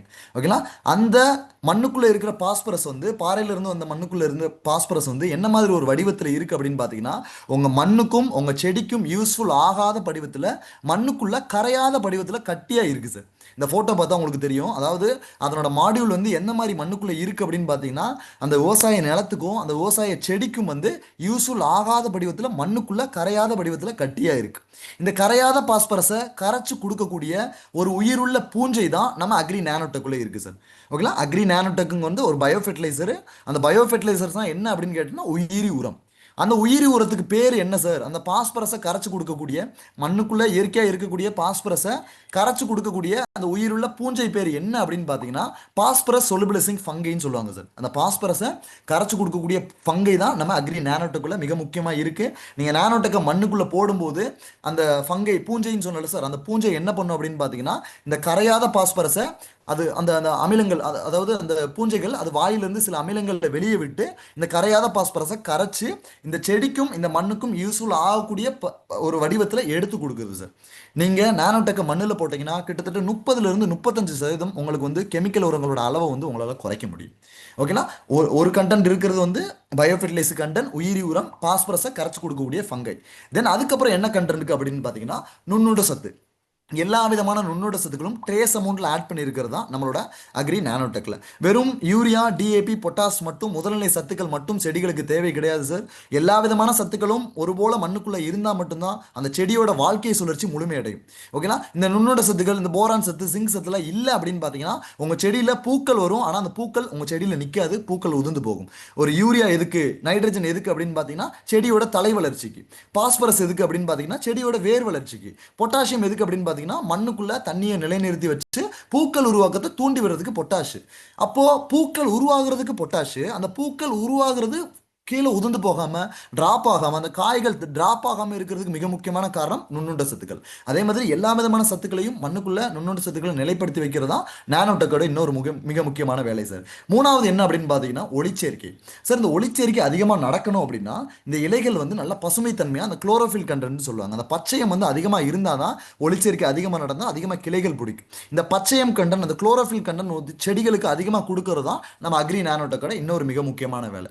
தென் அக்ரி நானோடெக் வந்து நீங்கள் பூ பூக்கிற பருவத்திலேயே நீங்கள் கொடுக்கலாம். பூ பூக்கிற பருவத்தில் கொடுக்கும்போது பூக்கள் உருவாக்கத்தை வந்து அதிகப்படுத்தி கொடுக்கும். தென் காய் பிடிக்கிற அந்த ஃப்ரூட் செட் ஆகிறது, அந்த அந்த பிஞ்சு உருவாக்கத்தை வந்து அதிகப்படுத்தி கொடுக்கவும் அக்ரி நானோடெக் வந்து ரொம்ப ஹெல்ப்ஃபுல்லாக இருக்கும். தென் அது மட்டும் இல்லை சார், தென் நெல்லுலாம் கடைசி ஸ்டேஜில் பார்த்தீங்கன்னா யாருமே ஸ்ப்ரே பண்ண மாட்டாங்க எந்த விவசாயிகளும். வெறும் பொட்டாசியம், அம்மோனியம் சல்ஃபேட் மட்டும்தான் கொடுப்பாங்க. அந்த சமயத்தில் நீங்கள் நானோடெக் ஸ்ப்ரே பண்ணும்போது அந்த நெல்லில் வந்து அந்த சாப்டு கிரெயின்ஸ்னு சொல்லுவாங்க சார், அந்த அந்த மணிகள் வந்து பிடிச்சி இருக்காம அந்த கருக்கான்னு சொல்லுவாங்க, கருக்கான்னு சொல்லுவாங்க, அந்த கருக்கா வராமல் கண்ட்ரோல் பண்ணி நல்ல ஒரு ஈல்டு கொடுக்கறது தான் நானோடெக்கோட மிக முக்கியமான வேலை. நீங்கள் நானோடெக்கை வந்து வெஸ்டீஜில் எல்லா பருவத்துக்கும் ஒரு பொருள் யூஸ் பண்ண முடியும் அப்படின்னா அது வெஸ்டீஜில் வந்து நானோடெக் மட்டும்தான். இந்த நானோடெக்கை வந்து நீங்கள் சாயில் அப்ளிகேஷன் மண்ணில் அடிவரமாக போடும்போது ஹியூமிக் கிரானுவல்ஸோட 1/2 கிலோலேருந்து 1 கிலோ வந்து சேர்த்து போடலாம். தென் ஸ்ப்ரே பண்ணும்போது வளர்ச்சி பருவத்தில் ஹியூமிக் லிக்விடோட சேர்த்து ஸ்ப்ரே கொடுக்கலாம். ஸ்ப்ரே கொடுக்கும்போது எவ்வளோ லிட்டர் தண்ணிக்கு எவ்வளோ கொடுக்கணும் அப்படின்னு பார்த்தீங்கன்னா 1 லிட்டர் தண்ணிக்கு வந்து நீங்கள் மேக்ஸிமம் 2.5 கிராம் வரை நானோடெக் வந்து ஸ்ப்ரே பண்ணலாம். வளர்ச்சி பருவத்தில் ஹியூமிக் லிக்விடோட சேர்த்து ஸ்ப்ரே கொடுக்கலாம். பூ பிடிக்கிற பருவத்தில் அக்ரி மாஸோட சேர்த்து ஸ்ப்ரே கொடுக்கலாம். காய் பிடிக்கிற பருவத்தில் அக்ரி கோல்டோட சேர்த்து ஸ்ப்ரே பண்ணலாம் சார். இது மாதிரி எல்லா பருவத்துக்கும் வெஸ்டீஜில் ஒரு பொருள் யூஸ் பண்ணலாம் அப்படின்னு பார்த்தீங்கன்னா அது அக்ரி நானோடெக் தான். ஓகேங்களா.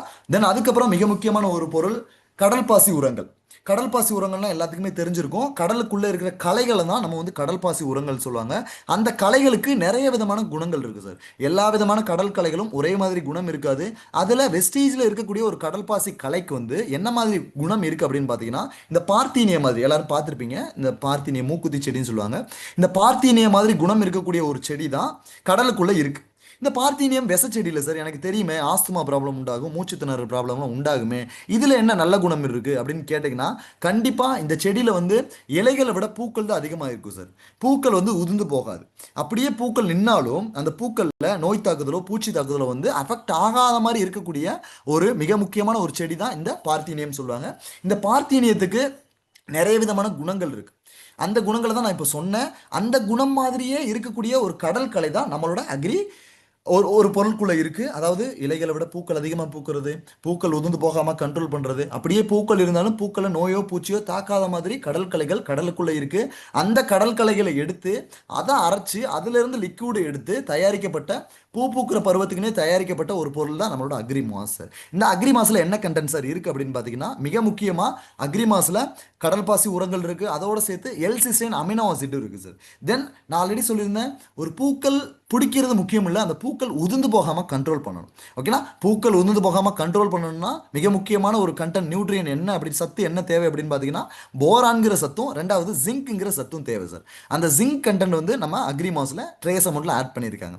அந்த ஜிங்க் கண்டென்ட் இருக்கிற காரணத்தினால பூக்கள் உதிர்ந்து போகாம கண்ட்ரோல் பண்றதுக்கு நம்ம அக்ரி மாசு ஹெல்ப் பண்ணும். அது மட்டும் கிடையாது, அக்ரி மாசோட இன்னொரு வேலை என்ன அப்படின்னு பார்த்தீங்கன்னா அந்த மகரந்த சேர்க்கை. அதாவது இந்த மகரந்த சேர்க்கை செயல்முறை அதிகமாக நடந்தாதான் அதிகமாக பெண் பூக்கள் வரும் சார். பெண் பூக்கள் இருந்து தான் காய்கள் அதிகமாக வரும், ஆண் பூக்கள் இருந்து காய்கள் அதிகமாக வராது. அப்போ பெண் பூக்கள் இருந்து பெண் பூக்கள் அதிகமாக ஒரு செடியில் இருந்தால் தான் அதிகமாக நமக்கு மகசூல் கிடைக்கும், அதிகமாக காய்கள் வரும்.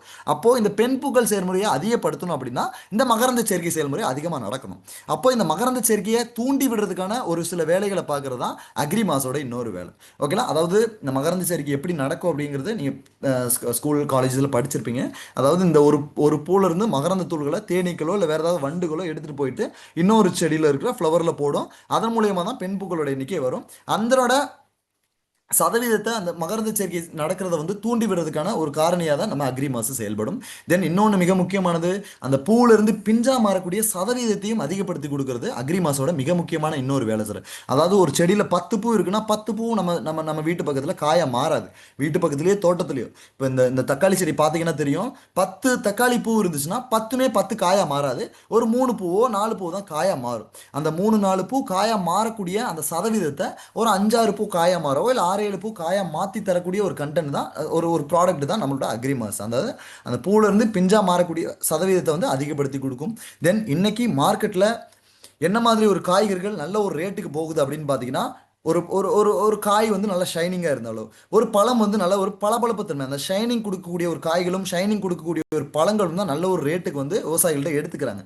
ஒரு காய்க்கும் ஒரு பழத்துக்கும் நல்ல ஒரு அந்த ஷைனிங் கொடுக்கக்கூடிய ஒரு கண்டென்ட்டாகவும் நம்மளோட அக்ரி மாஸ் பயன்படுது. தென் அக்ரி மாஸுங்கிறது நீங்கள் வந்து ஒரே மாதிரி காம்பினேஷனில் திரும்ப திரும்ப யூஸ் பண்ணிக்கிட்டே இருந்தால் ரிசல்ட் வராது சார்.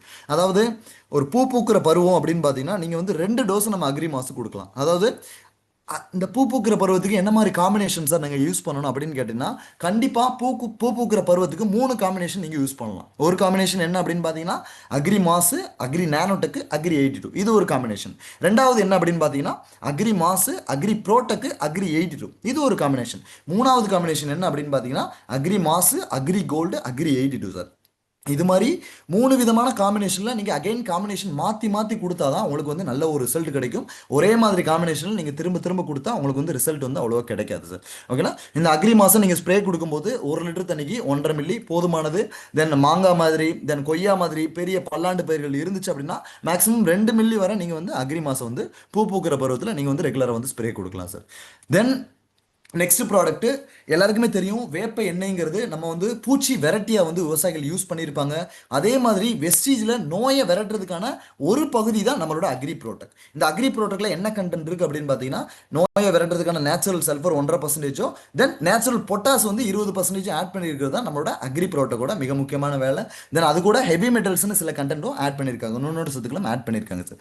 சார் நிறைய பேர் என்ன நினச்சிக்கிட்டு இருக்காங்க அப்படின்னு பார்த்தீங்கன்னா, அக்ரி ப்ரோடக்ட்ங்கிறது வெறும் நோயை கண்ட்ரோல் பண்ணுறதுக்கான ப்ராடக்ட் மட்டும்தான், அப்படிங்கிற நோய் வந்தால் மட்டும்தான் கொடுப்பேன், நோய் வர்றதுக்கு முன்னாடி மட்டும்தான் அக்ரி ப்ராடக்ட் கொடுக்கணும்னு சொல்லிட்டு நிறைய டிஸ்ட்ரிபியூட்டர் வந்து நினச்சிக்கிட்டு இருக்காங்க. நான் சொல்கிற நான் ஒரு இந்த விளக்கம் கொடுத்ததுக்கப்புறம் உங்களுக்கு புரியும். ஓகேங்களா? இந்த அக்ரி ப்ராடக்டோட மிக முக்கியமான வேலை என்ன அப்படின்னு பார்த்தீங்கன்னா, செடிகளுக்கு மேலே இருக்கிற அந்த இலைகள் இருக்குல்ல சார், அந்த இலைகளை வந்து அந்த இலைகளுக்கு மேலே திசுக்கள் இருக்கும், அந்த திசுக்களை வந்து நல்லா ஸ்ட்ராங் பண்ணி கொடுத்து ஒரு நோய் தாக்குதல் உள்ளே போகாமல் கண்ட்ரோல் பண்ணி கொடுக்குறது தான் அக்ரி ப்ரோட்டோக்கோட மிக முக்கியமான வேலை சார். அதாவது அந்த எபிடெர்மல் திசுக்கள்னு சொல்லுவாங்க, இலைகளுக்கு மேலே அந்த திசுக்கள் இருக்கும், அந்த திசுக்களை வந்து நல்லா வலிமைப்படுத்தி கொடுத்து நோய்கள் வந்து உள்ளே போகாமல் கண்ட்ரோல் பண்ணுறது தான் அக்ரி ப்ரோட்டோக்கோட மிக முக்கியமான வேலை சார். மேபி நோய்கள் வந்து இலைக்குள்ளே போயிருச்சு அப்படின்னாலும் மேலும் அந்த நோய்கள் வந்து வளராமல் கண்ட்ரோல் பண்ணி கொடுக்குறது தான் அக்ரி ப்ரோட்டோக்கோட இன்னொரு மிக முக்கியமான வேலை. தென் அக்ரி ப்ரோட்டோக்னா வெறும் நோயை மட்டும்தான் கண்ட்ரோல் பண்ணுறதா அப்படின்னு கேட்டிங்கன்னா கண்டிப்பாக கிடையாது. அக்ரி ப்ரோட்டோக்கோட மிக முக்கியமான இன்னொரு வேலைகளும் இருக்குது. அதில் மிக முக்கியமானது தான் பூக்கள் உருவாக்கத்தை தூண்டி விடுறது, ஒரு பழத்துக்கும் ஒரு காய்க்கும் இனிப்புத்தன்மையை அதிகப்படுத்தி கொடுக்கறது, தென் ஒரு காயோட வாழ்நாள் தன்மையை அதிகப்படுத்தி கொடுக்கறது தான் அக்ரி ப்ரோட்டோக்கோட மிக முக்கியமான வேலை. மிக முக்கியமாக வாழைகளில் பார்த்தீங்கன்னா அந்த குலை தள்ளுற டைமில் வந்து நம்ம அக்ரி ப்ரோடக்ட் ஸ்ப்ரே பண்ணும்போது கொலையோட சைஸையும் கொலையோட ஷேப்பையும் ஒரே மாதிரி வர்றதுக்கும் ஹெல்ப்ஃபுல்லாக இருக்கும். தென் அது மட்டும் இல்லாமல் நெல், கோதுமை மாதிரி பயிர்களில் அந்த தண்டுகள் உருவாக்கத்தை வந்து தண்டுகளை வந்து நல்லா ஸ்ட்ராங் பண்ணி வைக்கிறதுக்கும் அக்ரி ப்ரோடக்ட் ஹெல்ப்ஃபுல்லாக இருக்கும் சார். தென் கரும்புல பார்த்தீங்கன்னா மிக முக்கியமாக நமக்கு தேவை வந்து இனிப்புத்தன்மை, அந்த இனிப்புத்தன்மை கொடுக்கறதுக்கும் அக்ரி ப்ரோட்டோக் ஹெல்ப் பண்ணும். தென் எல்லா விதமான காய்கறி பயிர்களையும் பூக்கள் உருவாக்கத்தை தூண்டி விடுறது தான் அக்ரி ப்ரோட்டோக்கோட மிக முக்கியமான வேலை. இந்த அக்ரி ப்ரோட்டோக்கு நீங்கள் வந்து சாயில் அப்ளிகேஷன் பண்ணும்போது, மண்ணில் அப்ளை பண்ணும்போது 1/2 கிலோலேருந்து 1 கிலோ வரை கொடுக்கலாம் சார். தென் ஸ்ப்ரே பண்ணும்போது நீங்கள் வந்து பூ பூக்கிற பருவத்திலையும் கொடுக்கலாம், காய் பிடிக்கிற பருவத்திலையும் கொடுக்கலாம். 1 லிட்டர் தண்ணிக்கு 2 கிராமுங்கிற விகிதத்தில் நம்ம வந்து அக்ரி ப்ரோடக்ட் வந்து நீங்கள் வந்து ஸ்ப்ரே கொடுக்கலாம் சார். தென் நெக்ஸ்ட் ப்ராடக்ட்டு நம்ம மூவ் பண்ணுறதுக்கு முன்னாடி நம்ம அக்ரி கோல்டுன்னு ஒரு ப்ராடக்ட் சார் எல்லாருக்குமே தெரிஞ்சிருக்கும். வெஸ்டீஜில் அதுதான் ரேட் அதிகம். 100 கிராமே நல்ல ஒரு ரேட் இருக்கும், 500க்கு சம்திங் இருக்கும். ஆனால் வெஸ்டீஜில் ஒரு நல்ல ஒரு பிஸ்னஸ் கொடுத்துக்கிட்டு இருக்கக்கூடிய ஒரு ப்ராடக்ட் என்ன அப்படின்னு பார்த்தீங்கன்னா அது அக்ரி கோல்டு தான் சார். இதில் என்ன கண்டென்ட் இருக்குது, அப்படி என்ன மற்ற ப்ராடக்ட்டுக்கும் அக்ரி கோல்டுக்கும் என்ன டிஃப்ரென்ஸ் அப்படின்னு பார்த்தீங்கன்னா, இந்த அக்ரி கோல்டில் 2 விதமான கண்டென்ட் ஆட் பண்ணியிருக்காங்க சார். ஒன்று உயிரி உரம், ரெண்டாவது வளர்ச்சி ஊக்கிகள். ரெண்டும் ஆட் பண்ணி கொடுக்குற ஒரு ப்ராடக்ட் தான் நம்மளோட அக்ரி கோல்டு. இந்த அக்ரி கோல்டு ஒரு செடிகளுக்கு என்ன மாதிரி வேலைகள் பார்க்கும் அப்படின்னு பார்த்தீங்கன்னா, இது வந்து ஒரு செடிக்கு துளிர்வு தன்மைன்னு சொல்லுவாங்க, இல்லை தளிர்வு தன்மைன்னு சொல்லுவாங்க. அதாவது புதுசாக இலைகள் வரவும், புதுசாக கிளைகள் வரவும், புதுசாக வேறு உருவாக்கத்தை தூண்டி விடவும் நம்ம அக்ரிகோல்டு வந்து மிக முக்கியமாக பயன்படுது சார். தென் அது மட்டும் இல்லாமல் நான் ஆல்ரெடி சொல்லியிருந்தேன், பூ பூக்கிற பருவத்தில் 2 அக்ரி மாசோட சேர்த்து அக்ரி கோல்டுன்னு கொடுக்கலாம் அப்படின்னு. அந்த சமயத்தில் கொடுக்கும்போது அந்த என்ஹான்ஸ்டு பட் இனிஷியேஷன் இருக்குல்ல சார், அந்த மொட்டு உருவாக்கத்தை தூண்டி விடுறதுக்கும் நம்மளோட அக்ரி கோல்டு ரொம்ப ஹெல்ப்ஃபுல்லாக இருக்கும். பூக்கள் வந்து உதிர்ந்து போகிறதுக்கும் கண்ட்ரோல் பண்ணுறதுக்கான நிறைய விதமான ஒரு காரணிகளை கொடுக்கறதும் அக்ரி கோல்டு வந்து ரொம்ப ஹெல்ப்ஃபுல்லாக இருக்கும். தென் இது வந்து உயிரி உரங்கள். இந்த பக்கம் பார்த்தீங்கன்னா நல்ல ஒரு காய்கள் பிடிக்கவும், அது மட்டும் இல்லாமல் அந்த காய்கள் பிடிக்கிற காய்கள் நல்ல ஒரு ஈல்டு எடுக்கவும் பார்த்தீங்கன்னா நம்ம இதில் இருக்க growth ரெகுலேட்டர்ஸ் வந்து ரொம்ப வந்து ஹெல்ப்ஃபுல்லாக இருக்குது. அதாவது காய் பிடிக்கிற பருவத்தில் நீங்கள் கோல்டு கொடுக்கலாம், பூ பூக்கிற பருவத்திலையும் நீங்கள் வந்து கோல்டு கொடுக்கலாம். அது மட்டும் கிடையாது சார், எல்லா விதமான கண்டிஷன்லையும் ஒரு ஒரு ஒரு செடியோட வளர்ச்சி பாதிக்காத மாதிரி பார்த்துக்கிறது தான் அக்ரிகோல்டோட மிக முக்கியமான வேலை. இது வந்து ஒரு வளர்ச்சி ஊக்கின்னு சொல்லுவாங்க. வளர்ச்சி ஊக்கின்னு சொல்லலாம், தாவர பழ ஊக்கின்னு சொல்லலாம், தாவர பூ ஊக்கின்னு எல்லா விதமான கண்டிஷன்லையும் நீங்கள் அக்ரிகோல்டை சொல்லலாம். இது இயற்கையான செயல்முறையான ஒளிச்சேர்க்கையும் சரி, இந்த நைட் டைமில் இலைகள் சுவாசிக்கும் அந்த மாதிரி செல்லுலார் ரெஸ்பிரேஷன் சொல்லுவாங்க, அந்த மாதிரி ஆக்டிவிட்டியும் தூண்டி விடுறதுக்கும் நம்மளோட அக்ரிகோல்டு வந்து ரொம்ப ஹெல்ப்ஃபுல்லாக இருக்கும் சார். இதை வந்து நீங்கள் வந்து ஸ்ப்ரே கொடுக்கும்போது 1 லிட்டர் தண்ணிக்கு 1 கிராம் போதுமானது சார். நான் ட்ரிப் இரிகேஷன் வச்சிருக்கேன், அது எந்த மாதிரி யூஸ் பண்ணலாம் அப்படின்னு பார்த்தீங்கன்னா, கண்டிப்பாக 100லேருந்து 200 கிராம் வரை ஒரு ஏக்கருக்கு வந்து நம்ம ட்ரிப் இரிகேஷனில் நம்ம அக்ரிகோல்டு வந்து பயன்படுத்தலாம். ஓகேங்களா? அக்ரிகோல்டில் வந்து 2 கண்டென்ட் இருக்குது சார். ஒன்று வந்து உயிரி உரம், இன்னொன்று பார்த்தீங்கன்னா வளர்ச்சி ஊக்கிகள். ரெண்டும் சேர்ந்து கொடுக்குறது தான் நம்மளோட அக்ரிகோல்டோட மிக முக்கியமான வேலைகள். ஓகேங்களா? தென் அது மட்டும் இல்லாமல் எல்லாருக்குமே தெரியும், இன்னைக்கு தண்ணியோட தேவை விவசாயிகள் எந்த மாதிரி தவறாக வந்து யூஸ் பண்ணிக்கிட்டு இருக்காங்க. அந்த தண்ணியோட தேவை ஒரு செடிக்கு இந்த அளவு தேவையே இல்லை, அந்த அளவு வந்து விவசாயிகள் வந்து பயன்படுத்திக்கிட்டு இருக்காங்க சார். நான் ஆல்ரெடி சொன்னேன், வெறும் ரசாயன உரங்கள் பயன்படுத்துறதுல மட்டும்தான் மண்ணோட வளம் குறையும் அப்படிங்கிற ஒரு மைண்ட் செட்டில் விவசாயிகள் இருக்காங்க. கண்டிப்பாக அது கிடையாது சார். நம்ம பண்ணக்கூடிய விவசாய முறையினாலையும் மண்ணோட வளம் குறையும் சார். நம்ம ஒரே மாதிரி பயிர் சுழற்சி பண்ணாமல் இருந்தாலும் சரி, மண்ணை ரொம்ப டிஸ்டர்ப் பண்ணாலும் சரி, இந்த மாதிரி தண்ணியோட தேவையை ரொம்ப அளவுக்கு அதிகமாக யூஸ் பண்ணாலும் சரி, உங்கள் வயலில் மண்ணோட வளம் குறையும் சார். இந்த நீர்ப்பாசன வசதி மெத்தடில் எதுக்காக இந்த மாதிரி தொழில்நுட்பங்கள் வளர்ந்துச்சு அப்படின்னு பார்த்தீங்கன்னா, எல்லாருக்குமே தெரியும், தண்ணியோட யூசேஜை குறைக்கிறதுக்கு. அந்த தண்ணியோட யூசேஜை குறைக்கிறதுக்கு நம்ம வந்து ஹைட்ரோபோனிக்ஸ் ஏரோபோனிக்ஸ் மெத்தட் இருக்குது. அதுதான் இருக்கிறதுலே 90% தண்ணியை வந்து மிச்சப்படுத்த முடியும் நம்ம நார்மல் விவசாயத்திலிருந்து. அதை வந்து நம்ம பண்ணணும்னா கோடிக்கணக்கில் செலவாகும், அந்த மெத்தடில் பண்ண முடியாது. அதுக்கு முன்னாடி வந்த ஒரு தொழில்நுட்பம் தான் ஹைட்ரோஜெல் ஃபோனிக். இந்த ஹைட்ரோஜெல் ஃபோனிக்கு நம்மளோட வெஸ்டீஜ் அக்ரி ப்ராடக்ட்டுக்கும் என்ன சம்மந்தம் அப்படின்னு பார்த்தீங்கன்னா, இந்த ஹைட்ரோஜெல் ஃபோனிக்கில் இருக்கக்கூடிய ஒரு ப்ராடக்ட் தான் நம்மளோட அக்ரி ப்ராடக்ட்டில் இருக்குது. அந்த அக்ரி ப்ராடக்டோட குணம் என்ன அப்படின்னு பார்த்தீங்கன்னா, ஒட்டக மாதிரியே வேலை செய்யும். அதாவது தண்ணியை சேமித்து வச்சுக்கிட்டு செடிகளுக்கு தேவைப்படும் போது ரிலீஸ் பண்ணக்கூடிய ஒரு பொருள் தான் நம்மளோட அக்ரி அக்வாஜெல் சார். இந்த அக்வாஜலோட குணம் என்ன அப்படின்னு பார்த்தீங்கன்னா, இந்த அக்வாஜெல் மண்ணுக்கு கீழே போனதுக்கப்புறம் நம்ம வந்து தண்ணியோ உரத்தையோ கலந்து விடும்போது, வயல்களுக்கு விடும்போது, அந்த தண்ணியையும் அந்த உரத்தையும் அந்த ஜெல்லுக்குள்ளே பிடிச்சி வச்சுக்கணும். அந்த ஃபோட்டோ பார்த்தீங்கன்னா தெரியும், அந்த ஜெல்லு வடிவத்தில் வேறு முடிச்சுக்களில் பிடிச்சி வச்சுக்கு சார். பிடிச்சி வச்சுக்கிட்டு ஏனோ தானோன்னு தண்ணியை ரிலீஸ் பண்ணாது. அந்த செடிகள் வந்து டீஹைட்ரேட் ஆகும்போது, அதிகமாக வெயில் அடித்து மண் காயும் போது, செடிகளுக்கு தண்ணி தேவைப்படும் போது மட்டும்தான் தண்ணி ரிலீஸ் பண்ணக்கூடிய ஒரு பொருள் தான் நம்மளோட அக்ரி அக்வாஜெல். அதாவது தண்ணியும் சரி உரத்தையும் சரி செடிகளுக்கு தேவைப்படும் போது மட்டும்தான் ரிலீஸ் பண்ணக்கூடிய ஒரு பொருள் தான் நம்மளோட அக்ரி அக்வாஜெல். இந்த அக்வாஜெல் என்ன சொல்றது, ஒரு மார்க்கெட்டுக்குள்ளே வரும்போது நிறைய விதமான செடிகளில் டெஸ்ட் பண்ணியிருப்பாங்க. அப்படி டெஸ்ட் பண்ணும்போது ஃபர்ஸ்ட் என்ன செடியில் டெஸ்ட் பண்ணி பார்த்துருக்காங்க அப்படின்னு பார்த்தீங்கன்னா, ப்ரொக்கோலி செடியில். ப்ரொக்கோலினா எல்லாருக்கும் தெரிஞ்சிருக்கும், காலிஃப்ளவர் மாதிரியே மேலே வந்து பச்சை கலரில் இருக்கும். அந்த செடியில் ஃபர்ஸ்ட் வந்து அக்வாஜெல் டெஸ்ட் பண்ணி பார்த்துருக்காங்க. அதாவது என்ன மாதிரி டெஸ்ட் பண்ணியிருக்காங்க அப்படின்னு பார்த்தீங்கன்னா, இந்த ப்ரொக்கோலி செடி வச்சிருந்த விவசாயி காலங்காலமாக வருஷமாக 100 லிட்டர் தண்ணி விட்டுக்கிட்டு இருந்திருக்காரு. ஆனால் அக்வாஜெல் மண்ணுக்கு கீழே இருக்கும்போது 100 லிட்டர் தண்ணி விடலை, வெறும் 75 லிட்டர் தண்ணி மட்டும் விட்டுருக்காரு. அதாவது 25% தண்ணி கம்மியாக விட்டு கிட்டத்தட்ட 34% வந்து மகசூல் வந்து அதிகமாக வந்து எடுத்திருக்காரு. அக்வாஜல் மண்ணுக்கு கீழே இருக்கும்போது. ஓகேங்களா? தென் அக்வாஜலோட தேவை தண்ணியோட தேவையை குறைக்கிறதுக்கு மட்டும்தானா அப்படின்னு கேட்டிங்கன்னா கண்டிப்பாக கிடையாது. மண்ணுக்கு கீழே இருக்க கிருமிகளையும் சரி, வேர்கள் உருவாக்கத்தை நல்லா கீழே ஊடுறதுக்கும் சரி, தென் அது மட்டும் இல்லாமல் விவசாயத்தில் இருக்கக்கூடிய மிகப்பெரிய பிரச்சனையான மண் அரிப்பையும் கண்ட்ரோல் பண்ணக்கூடிய திறன் நம்மளோட அக்ரி அக்வாஜலுக்கு இருக்கு.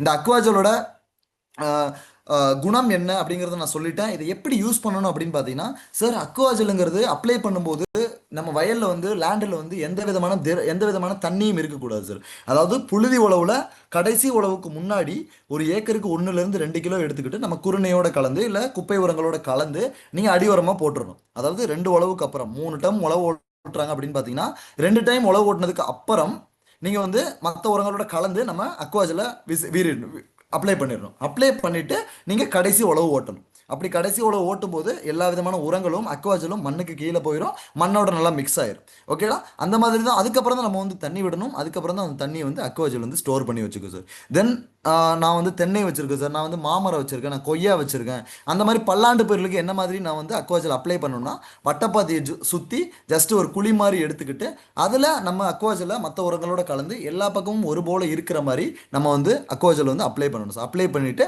மண்ணை போட்டு அணைச்சிட்டு அதுக்கப்புறம் நீங்கள் தண்ணி விடணும். இந்த அக்வாஜலோட குணம் மண்ணுக்கு கீழே 8 மாசம் வரை வேலை செய்யும் சார். நீங்கள் திரும்ப திரும்ப அக்வாஜலை கொடுக்க வேண்டிய அவசியம் கிடையாது. அடி உரம் போடும்போது மட்டும் நீங்கள் கொடுத்தா போதும். தென்னை மாதிரி மாங்காய் மாதிரி பயிர்கள் இருக்குது அப்படின்னா நீங்கள் வருஷத்துக்கு ஒரு டைம் மட்டும் அக்வாஜல் கொடுத்தால் போதுமானது. ஓகேங்களா? தென் விவசாயிகள்கிட்ட இருக்கக்கூடிய இன்னொரு மிகப்பெரிய பிரச்சனை என்னன்னு பார்த்தீங்கன்னா, நம்ம கொடுக்கக்கூடிய ஸ்ப்ரேயிங் வந்து ஒழுங்காக மெத்தடில் வந்து விவசாயிகள் பண்ணுறது இல்லை. நம்ம கொடுக்கக்கூடிய ஸ்ப்ரேயிங் வந்து இலையோட மேலே இப்படி வந்து துளி மாதிரி நிற்கும். அப்படி துளி மாதிரி நிற்கிறது பிரச்சனை இல்லை சார். அந்த துளிகள் 15லிருந்து 20 நிமிஷமாவது இலையோட மேலே நிற்கணும். ஒரு 5 நிமிஷத்தில் அந்த துளிகள் மழை பெஞ்சு கீழே போயிருச்சு, மழை பெஞ்சு வேஸ்ட் ஆயிருச்சுன்னா ஒழுங்காக வேலை செய்யாது. ஒரு 10 நிமிஷத்தில் பெரிய பூச்சிகளோ, ஒரு 10 நிமிஷத்தில் பெரிய காத்தடிச்சு அந்த துளிகள் கீழே விழுந்தால் ஒழுங்காக வேலை செய்யாது. ஆனால் நம்ம கொடுக்கக்கூடிய துளிகள் இலையோட மேலே நிற்கணும். 15லிருந்து 20 நிமிஷமாவது இலையோட மேலே நின்னாதான் ஒழுங்காக வேலை செய்யும். அப்படி இந்த நம்ம கொடுக்கக்கூடிய பூச்சி மருந்தும் கள மருந்தும் நோய் மருந்தும் நம்ம கொடுக்கக்கூடிய ஸ்ப்ரேயிங் டானிக்கும் எல்லாமே இலையோட மேலே ஒழுங்காக நிற்கிறதுக்கு ஒட்டி பிடிக்கிறதுக்காக வெஸ்டீஜில் லான்ச் பண்ண ஒட்டு பசை தான் நம்மளோட அக்ரி 82.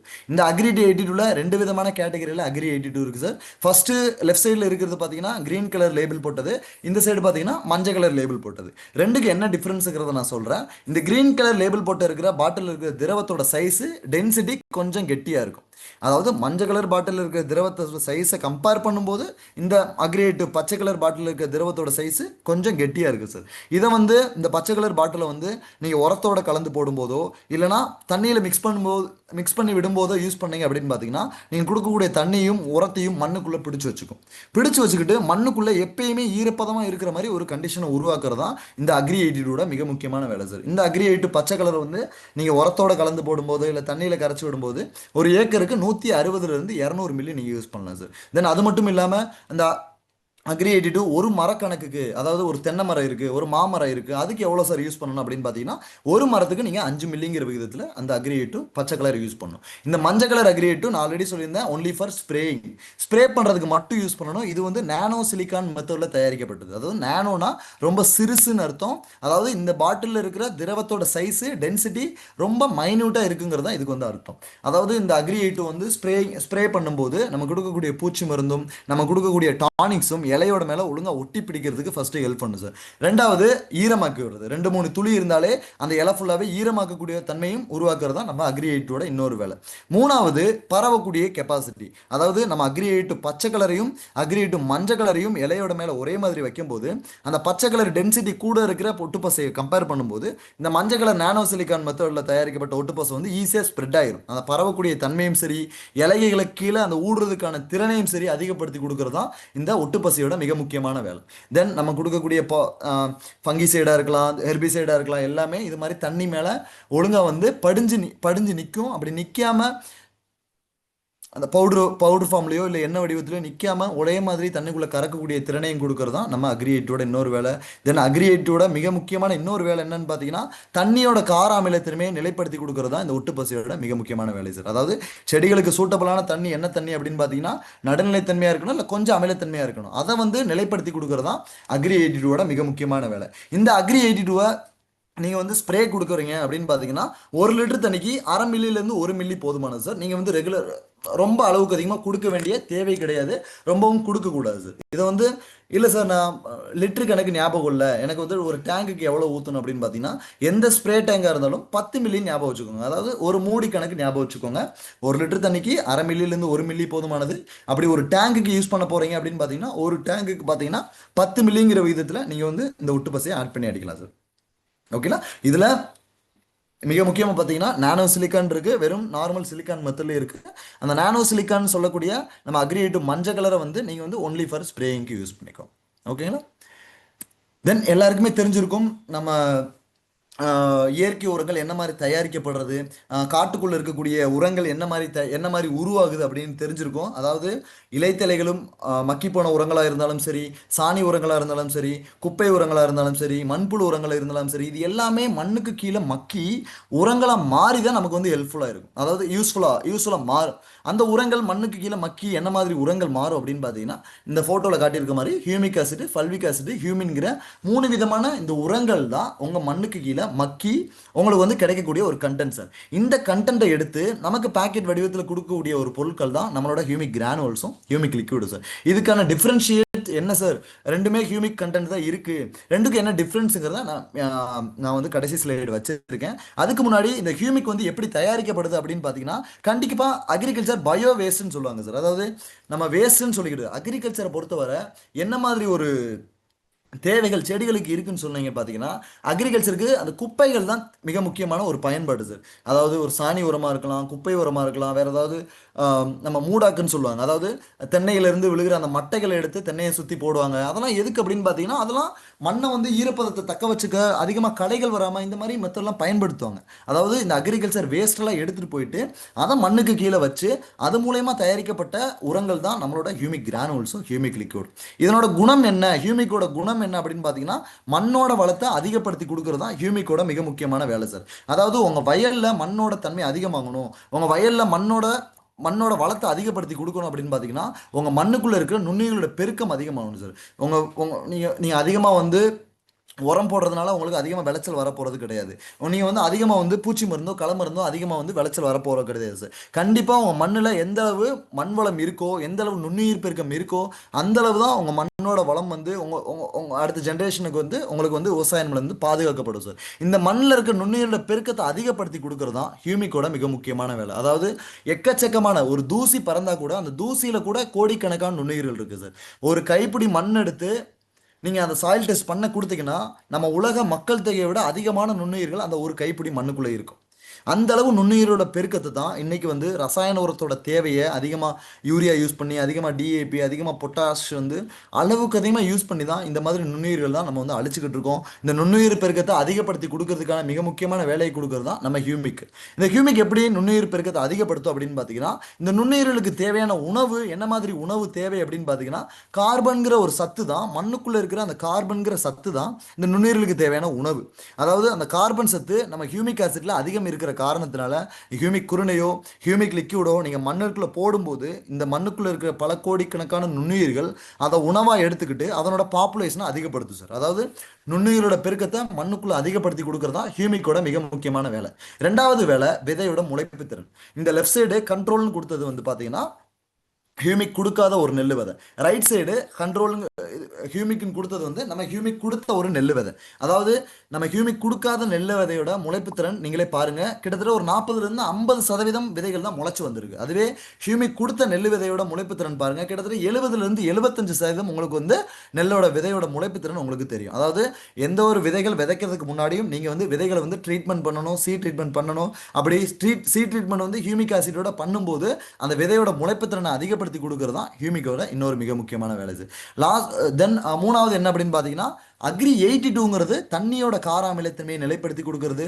தென் ஹியூமிக்கோட மிக முக்கியமான வேலை என்ன அப்படின்னு பார்த்தீங்கன்னா, மண்ணுக்கும் கார அமிலத்தன்மை இருக்கு, அந்த மண்ணோட கார அமிலத்தன்மையை நிலைப்படுத்தி கொடுக்கறது தான் ஹியூமிக்கோட மிக முக்கியமான வேலை. அதாவது சில செடிகள் அமிலத்தன்மையில நல்லா வளரும், சில செடிகள் காரத்தன்மையான மண்ணில் நல்லா வளரும். ஆனால் எல்லா வகையான செடிகளும் எந்த மண்ணில் நல்லா வளரும் அப்படின்னு பார்த்தீங்கன்னா, இந்த 7 இருக்குல்ல சார், நடுநிலைத்தன்மை, அந்த மண்ணில் தான் எல்லா வகையான செடிகளும் நல்லா வளரும்.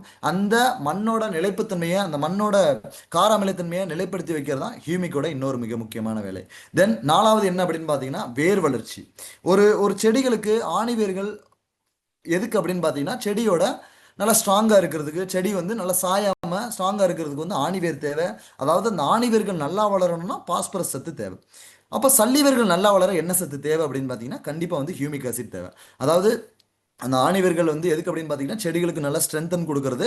சல்லிவேர்கள் எதுக்கு அப்படின்னு பார்த்தீங்கன்னா செடிகள் வந்து மண்ணுக்குள்ள இருக்கிற மற்ற சத்துக்களை வந்து செடிகளுக்கு எடுத்து கொடுக்க வந்து சல்லிவேர்கள் தேவை சார். அதாவது பாஸ்பரஸ் சத்து ஆணிவேர்கள் நல்லா வளர, சல்லிவேர்கள் நல்லா வளர ஹியூமிக் ஆசிட் தேவை. தென் மண்ணோட இலகுத்தன்மை ரொம்ப முக்கியம். சாயிலில் எந்த அளவு போரோசிட்டி, எந்த அளவு காற்றோட்டம் இருக்கோ அந்த அளவு தான் நுண்ணுயிர் பெருக்கம் அதிகமாகும், அந்த அளவு தான் வேர் வளர்ச்சியும் அதிகமாகும், அந்த அளவு தான் தண்ணியும் உங்கள் மண்ணுக்குள்ளே ஈஸியாக இறங்கி உங்கள் செடிகளுக்கு நல்ல ஒரு growth கிடைக்கும். அந்த மண்ணோட இலகுத்தன்மையை அதிகப்படுத்தி கொடுக்கவும் நம்மளோட ஹியூமிக் ஆசிட் வந்து ரொம்ப ஹெல்ப்ஃபுல்லாக இருக்கும். தென் ஹியூமிக்கோட மிக முக்கியமான இன்னொரு வேலை, ஹியூமிக்கில் இருக்கிற ஃபல்விக் ஆசிடோட வேலை அந்த செடியோட எல்லா விதமான செடிகளுக்கும் அந்த கிளை வளர்ச்சியை அதிகப்படுத்தி கொடுக்கறது தான் ஹியூமிக்கோட மிக முக்கியமான வேலை. அந்த ஹியூமிக் ஆசிட்ல இருக்கிற ஃபல்விக் ஆசிட்டோட கண்டென்ட் என்ன அப்படின்னு பார்த்தீங்கன்னா ஒரு செடிகளுக்கு கிளையோட வளர்ச்சி, எல்லா விதமான செடிகளையும் கிளை வளர்ச்சி அதிகமாக இருந்தால் மட்டும்தான் உங்களுக்கு நல்ல ஒரு ஈல்டு கிடைக்கும். அந்த கிளை வளர்ச்சி அதிகப்படுத்தி கொடுக்கறதுக்கு ஹியூமிக் ஆசிட்ல இருக்கிற அந்த ஃபல்விக் கண்டென்ட் வந்து ரொம்ப ஹெல்ப்ஃபுல்லாக இருக்கும். தென் ஹியூமிக் கிரானுவல்ஸ் வந்து 3 to 6 மாத பயிர்கள், நெல்லாக இருக்கலாம், பருத்தியாக இருக்கலாம், தென் கரும்பாக இருக்கலாம், பல்லாண்டு பயிர்களான ஆஹ், தென்னை, தென் கோதுமை, தென் பாக்கு, ரப்பரு, மாங்காய், இது மாதிரி எல்லா விதமான பயிர்களுக்கும் நம்ம அடி உரமாக நம்ம ஹியூமிக் கிரானுவல்ஸை கொடுக்கலாம். அதில் 3 to 6 மாத பயிர்களுக்கு வந்து 5 to 10 கிலோ வரை ஒரு ஏக்கருக்கு கிரானுவல்ஸாக நீங்கள் வந்து அடி உரமாக கொடுக்கலாம். தென் கொய்யா மாதிரி, தென் தென்னை மாதிரி, மாங்காய் மாதிரி பயிர்களுக்கு 5 வயசுக்குள்ள உள்ள ஒரு தென்னங்கண்ணா இருந்துச்சு, 5 வயசுக்குள்ள உள்ள ஒரு மாங்கண்ணா இருந்துச்சுன்னா 100 to 150 கிராம் ஒரு மரத்துக்கு நீங்கள் அப்ளை பண்ணுங்க. அதுவே 10 வயசுக்குள்ள 5 to 10 வயசு இருந்துச்சுன்னா மேக்ஸிமம் 1/4 கிலோ வர ஒரு மரத்துக்கு, அதாவது 250 கிராம் வர ஒரு மரத்துக்கு நீங்கள் வந்து அப்ளை பண்ணலாம். சார் 15 வயசு 20 வயசு ஒரு தென்னங்கண்ணு அதுக்கு எவ்வளோ அப்ளை பண்ணலாம் அப்படின்னு பார்த்தீங்கன்னா கிட்டத்தட்ட 3/4 கிலோ வர ஒரு மரத்துக்கு நீங்கள் ஹியூமிக் குருணை கொடுக்கலாம். அதாவது 500 கிராம்ல இருந்து 700 வரை நீங்கள் வந்து ஹியூமிக் கிரானுவல்ஸ் வந்து நீங்கள் வந்து அப்ளை பண்ணலாம் ஒரு மரத்துக்கு. ஓகேங்களா? தென் ஹியூமிக் லிக்யூடு, நான் ஆல்ரெடி சொன்ன மாதிரி ஹியூமிக் லிக்யூடை நீங்கள் வந்து விதை நேர்த்தி பண்ணணும். எந்த விதமான பயிர்களாக இருந்தாலும் விதை நேர்த்தி பண்ணும்போது அந்த விதையோட முளைப்பு திறனை அதிகப்படுத்துறதுக்கு ஹியூமிக் ஆசிட் ரொம்ப ஹெல்ப்ஃபுல்லாக இருக்கும். அதை எப்படி சார் விதை நேர்த்தி பண்ணணும் அப்படின்னு பார்த்தீங்கன்னா விதைக்கிற பயிர்கள் நெல்லாக இருக்கலாம், கோதுமையாக இருக்கலாம், தென் மக்காச்சோளமாக இருக்கலாம், கடலையாக இருக்கலாம், பருத்தியாக இருக்கலாம், அது மாதிரி விதைக்கிற பயிர்கள் இருக்கக்கூடிய எல்லா விதமான விதைகளையும் 1 கிலோ விதை எடுத்துக்கிட்டிங்கன்னா அதில் 10 மில்லி ஹியூமிக் லிக்யூடு நல்லா மிக்ஸ் பண்ணிவிட்டு ஒரு அரை மணி நேரமோ ஒரு 1 மணி நேரமோ வச்சிருந்து அதுக்கப்புறம் நீங்கள் விதைக்கும் போது அந்த விதையோட முளைப்பு திறன் நான் ஃபோட்டோ காட்டின மாதிரி 40-50 விதை முளைக்கிற இடத்துல ஒரு 70 விதையோ 80 விதையோ முளைக்கிற மாதிரி அந்த முளைப்பு திறன் அதிகப்படுத்தி கொடுக்குறது தான் ஹியூமிக்கோட இன்னொரு வேலை. தென் வேர் நனைப்பு, அந்த நர்சரி நாற்று பண்ணையிலேருந்து நாற்றுக்களை பிடுங்கிட்டு வரும்போது சில வேர்கள் அடிபடும் சார், நாடு பிடுங்கும் போது அடிபடும். அந்த அடிபட்ட வேர்கள் நல்லா முளைச்சி வர்றதுக்கு வேர்களை வந்து தண்ணியில் நனைச்சி எடுப்பாங்க. அந்த ஃபோட்டோவில் காட்டியிருக்க மாதிரி அந்த பக்கெட்டில் இருக்க தண்ணியில் 1 லிட்டர் தண்ணி இருந்துச்சு அப்படின்னா அதில் 5 மில்லி ஹியூமிக் லிக்விட் வச்சு நல்லா மிக்ஸ் பண்ணிவிட்டு ஜஸ்ட் டிப் பண்ணி எடுத்தால் போதும் அந்த நாற்றுக்களை. தென் ஹியூமிக் லிக்விடை நீங்கள் ஸ்ப்ரே கொடுக்கும்போது வளர்ச்சி பருவத்தில் மட்டும்தான் நீங்கள் ஸ்ப்ரே கொடுக்கணும். அதாவது பூ பூக்கிற பருவத்திலையோ காய் பிடிக்கிற பருவத்திலையோ ஹியூமிக்கை வந்து நீங்கள் வந்து ஸ்ப்ரே பண்ணக்கூடாது சார். வளர்ச்சி பருவத்தில் இலைகள் வரும்ல, அந்த இலைகள் வர சமயத்தில் மட்டும் நீங்கள் வந்து ஹியூமிக் லிக்விட் ஸ்ப்ரே கொடுக்கலாம். தென் அது மட்டும் இல்லாமல் தரவழியாகவும் ட்ரிப்லையும் கொடுக்கலாம், தரவழியாக ட்ரென்ச்சிங்கும் நீங்கள் வந்து ஹியூமிக் லிக்விடை தண்ணிலையும் கரைச்சி விடலாம். அப்படி கொடுக்கும்போது ஒரு ஏக்கருக்கு 500 கிட்டத்தட்ட 1 லிட்டர் வர ஹியூமிக் லிக்விடை நீங்கள் வந்து ரெகுலராக வந்து தண்ணியில் கரைச்சி விட்டுக்கிட்டே இருக்கலாம். அப்படி கரைச்சி விடும்போது எத்தனை நாளைக்கு ஒரு டைம் சார்? காய்கறி பயிரெலாம் இருந்துச்சுன்னா மினிமம் 20 நாளைக்கு ஒரு டைம்லேருந்து 30 நாளைக்கு, ஒரு மாதத்துக்கு ஒரு டைம் நீங்கள் வந்து ஹியூமிக்கை வந்து தண்ணியில் வந்து கரைச்சி விட்டுக்கிட்டே இருக்கலாம். எந்த விதமான ப்ராப்ளம் இருக்காது. க்ரோத் அப்படி இருக்கும். உங்களுக்கு டிஃப்ரென்ஸ் தெரியும் சார். முன்னாடி நீங்கள் யூஸ் பண்ணதுக்கும் இப்போ நீங்கள் யூஸ் பண்ணிக்கிட்டதுக்கும் கிளியர் டிஃப்ரென்ஸ் வந்து உங்களுக்கு வந்து கண்டிப்பாக பார்ப்பீங்க ஹியூமிக் நீங்கள் கொடுக்கும்போது. ஓகேங்களா? தென் நான் ஆல்ரெடி சொன்ன மாதிரி ஹியூமிக் கிரானுவல்ஸுக்கும் ஹியூமிக் லிக்விடுக்கும் என்ன மாதிரி டிஃப்ரென்ஸ் அப்படின்னு பார்த்தீங்கன்னா கண்டிப்பாக அதோட பெர்சன்டேஜ் தான். அதாவது கிரானுவல்ஸில் வந்து 1.5% ஹியூமிக் மூலக்கூறு இருக்குது. ஹியூமிக் லிக்விட் திரவத்தில் பார்த்தீங்கன்னா கிட்டத்தட்ட 6% வந்து ஹியூமிக் மூலக்கூறு இருக்குது. ஹியூமிக் குருணை என்ன மாதிரி வேலை செய்யும் அப்படின்னு பார்த்தீங்கன்னா நீங்கள் மண்ணில் தான் ஹியூமிக் குருணை யூஸ் பண்ணணும். அப்படி மண்ணில் போடும்போது ஸ்லோவாக அந்த ஹியூமிக் மூலக்கூறுகளை ஹியூமிக் கண்டென்ட் வந்து ஸ்லோவாக மண்ணுக்குள்ளே ரிலீஸ் பண்ணி கொடுக்குறது தான் ஹியூமிக் கிரானுவல்ஸோட மிக முக்கியமான வேலை சார். தென் ஹியூமிக் கிரானுவல்ஸோட ஹியூமிக் லிக்விடோட வேலை என்ன அப்படின்னு பார்த்தீங்கன்னா நீங்கள் தண்ணியில் கரைச்சி விடும்போதோ இல்லைனா ஸ்ப்ரே பண்ணும்போதோ இமீடியட்டாக உங்களுக்கு வந்து ரிசல்ட் கிடைக்கும். அதாவது மண்ணுக்குள்ளே ஸ்லோவாக வேலை பார்க்கக்கூடியது கிரானுவல்ஸு. அதாவது அதாவது செடிகளுக்கு மேலே இல்லைனா வேர் வளர்ச்சி அதிகப்படுத்த இம்மீடியட்டாக ரிசல்ட் கொடுக்கக்கூடியது ஹியூமிக் லிக்விட். இதை வந்து ஹியூமிக் கிரானுவல்ஸை நீங்கள் லேண்ட் கியூரேஷன் கிராப்பான தென்னை, கொய்யா அது மாதிரி பயிர்களுக்கு நீங்கள் ரெகுலராக யூஸ் பண்ணலாம். தென் நம்ம காய்கறி பயிராக இருக்கலாம், தென் நெல்லாக இருக்கலாம், தென் அது மட்டும் இல்லாமல் கடலையாக இருக்கலாம். அந்த மாதிரி பயிர்களுக்கு வந்து நீங்கள் வந்து இமீடியட்டாக ரெஸ்பான்ஸ் கிடைக்கணும், இமீடியட்டாக செடி வந்து வளரணும் அப்படிங்கிற சமயத்தில் வந்து நீங்கள் வந்து ஹியூமிக் லிக்விட் வந்து ரெகுலராக வந்து நீங்கள் வந்து ட்ரென்ச்சிங்கும் கொடுக்கலாம், ட்ரிப்லையும் கரைச்சி விடலாம், தென் ஸ்ப்ரேயிங்கும் நீங்கள் வந்து கொடுக்கலாம் சார். கண்டிப்பாக மேக்ஸிமம் 8 ப்ராடக்டோட கிளியர் இன்ஃபர்மேஷன் இதுதான். கண்டிப்பாக மேக்ஸிமம் எனக்கு கொடுத்த டைமில் கண்டிப்பாக மேக்ஸிமம் எல்லா ப்ராடக்ட்டும் கவர் பண்ணிட்டேன் சார். அக்ரிகல்ச்சரை பொறுத்தவரை நல்ல ஒரு பொட்டன்ஷியல் வெஸ்டீஜில் மிக முக்கியமாக இருக்குது. லாஸ்ட் ஒரு 2-3 வருஷமாக நான் ஆல்ரெடி சொன்ன மாதிரி நல்ல ஒரு க்ரோத் ஸ்டேஜில் க்ரோவிங் பேஸில் வந்து அக்ரி கேட்டகரி வந்து வளர்ந்து வந்துக்கிட்டு இருக்கு. எல்லாரும் கண்டிப்பாக ஹெல்த் கேர் மற்ற செக்மெண்ட்டோட சேர்த்து அக்ரிகல்ச்சரை நீங்கள் சூஸ் பண்ணீங்க அப்படின்னு பார்த்தீங்கன்னா கண்டிப்பாக அக்ரிகல்ச்சர் நல்ல ஒரு பொட்டன்ஷியல் உங்களுக்கு வந்து காத்துக்கிட்டு இருக்கு சார். மற்ற செக்மெண்ட்டில் வந்து ஒரு ஒரு ஒரு ஒரு இயர் ஒரு வருஷம் ஃபுல்லாக பண்ணக்கூடிய பிஸ்னஸை நீங்கள் அக்ரிகல்ச்சர் செக்மெண்ட்டில் அக்ரிகல்ச்சர் கேட்டகரியில் சீசன் டைம்னு சொல்லுவாங்க சார். அந்த சீசன் டைமில் உங்களால் 6 மாதத்தில் முழுசாக உங்களால் அந்த பிஸ்னஸை எடுக்க முடியும். வருஷம் ஃபுல்லாக பண்ணிக்கிட்டு இருக்கக்கூடிய ஒரு பிஸ்னஸை அக்ரி கேட்டகரியில் வந்து உங்களால் 6 மாதத்தில் அந்த வருஷம் ஃபுல்லாக பண்ணக்கூடிய பிஸ்னஸை உங்களால் எடுத்துக்கிட்டு இருக்க முடியும். அந்தளவு ஒரு பொட்டன்ஷியல் இருக்கக்கூடிய ஒரு செக்மெண்ட் தான் அக்ரிகல்ச்சர். நீங்கள் கண்டிப்பாக எந்த ஒரு டவுட்ஸாக இருந்தாலும் என்னை வந்து காண்டாக்ட் பண்ணுங்கள். என்னோட நம்பர்ஸ் கூட நான் வந்து அவங்களோட அப்ளைன்ட்டு கேட்டுக்கேன், கண்டிப்பாக கொடுப்பாங்க. எந்த டவுட்ஸ்னாலும் ஒரு செடியில் எந்த டவுட்னாலும் எனக்கு வந்து வாட்ஸ்அப்பில் மெசேஜ் பண்ணுங்கள். தென் அகைன் எங்கே மீட்டிங்ஸ் நடந்தாலும் கோயம்புத்தூர் சரௌண்டிங்கில் இல்லை எங்கள் தமிழ்நாடு ஃபுல்லாக நடந்தாலும் மீட்டிங்ஸ் ரெகுலராக அட்டன் பண்ணாதான் சார் அக்ரிகல்ச்சரை பொறுத்தவரை உங்களுக்கு வந்து ஒரு நாலேஜ் கிடைக்கும். ரெகுலராக நீங்கள் ஃபீல்டுக்கு போனால் தான் கண்டிப்பாக இன்னும் ஒரு எக்ஸ்ட்ரா ஒரு நாலேஜும் கிடைக்கும். ஃபீல்டுக்கு நீங்கள் ரெகுலராக போகும்போது அக்ரி ரிலேட்டடாக உங்களுக்கு நல்ல ஒரு ஒரு ஒரு ஒரு சான்சஸ் பொட்டன்ஷியல் வந்து உங்களுக்கே கிரியேட் ஆகும் சார். தென் அக்ரி சம்மந்தமாக நிறைய புக்லெட்ஸ் எல்லாமே தமிழ்லேயே அவைலபிளாக இருக்குது. அதையும் நீங்கள் எடுத்து யூஸ் பண்ணீங்க அப்படின்னு பார்த்தீங்கன்னா கண்டிப்பாக அக்ரி கேட்டகரியில் உங்களுக்கு நல்ல ஒரு பிஸ்னஸ் வந்து காத்துக்கிட்டு இருக்குது சார். தென் அகைன் இதுதான் 8 ப்ராடக்டோட கிளியர் இன்ஃபர்மேஷன். என்னால் முடிஞ்ச அளவு எல்லா ப்ராடக்ட்டை பற்றியும் கிளியராக இன்ஃபர்மேஷனாக கொடுத்துட்டேன். நான் ரெகுலராக வந்து 1.5 hour எடுக்கக்கூடிய செஷன் ஜூம் மீட்டிங் டைம் டியூரேஷனால் கண்டிப்பாக கொடுத்த டைமில் வந்து 9 o'clock முடிச்சிட்டேன். இதில் ஏதாவது உங்களுக்கு சந்தேகம் இருந்துச்சுன்னா நான் ஆல்ரெடி சொன்ன மாதிரி என்னை வந்து காண்டாக்ட் பண்ணுங்கள். ஓகேனா? தென் அகெயின் பாஷா சாருக்கும் அந்த மீட்டிங் அரேஞ்ச் பண்ணி கொடுத்த சரவணன் சாருக்கும் அகெயின் ஒரு தேங்க்யூ சொல்லிக்கிறேன். Thank you so much sir, thank you so much for your support sir. ரெகுலராக வந்து கண்டிப்பாக உங்களுக்கும் விவசாயிகளுக்கும் நல்லா சப்போர்ட் பண்ணுறதுக்காக தான் நாங்களாம் ரெடியாக காத்துட்ருக்கோம். அகெயின் வந்திருக்க எல்லா டிஸ்ட்ரிபியூட்டருக்கும் ரொம்ப நன்றி. இவ்வளோ நேரம் மீட்டிங் அட்டன் பண்ணி ஒரு ஒரு வாய்ப்பு கொடுத்ததுக்கு ரொம்ப நன்றிங்க சார். ரொம்ப thank you sir, thank you so much sir. Thank you sir, thank you so much. நீங்கள் வந்து ஜாயின் பண்ணி ட்ரைனிங் வந்து அவ்வளோ எக்ஸலண்ட்டாக பண்ணி கொடுத்துருக்கீங்க. எல்லா ப்ராடக்ட்டை பற்றியும் அவ்வளோ அக்யூரேட்டாக நீங்கள் சொல்லியிருக்கீங்க. எல்லாருக்குமே கண்டிப்பாக யூஸ்ஃபுல்லாக இருந்திருக்கும். Thank you sir, thank you so much. Thank you so friends much அது சார். Thank you sir.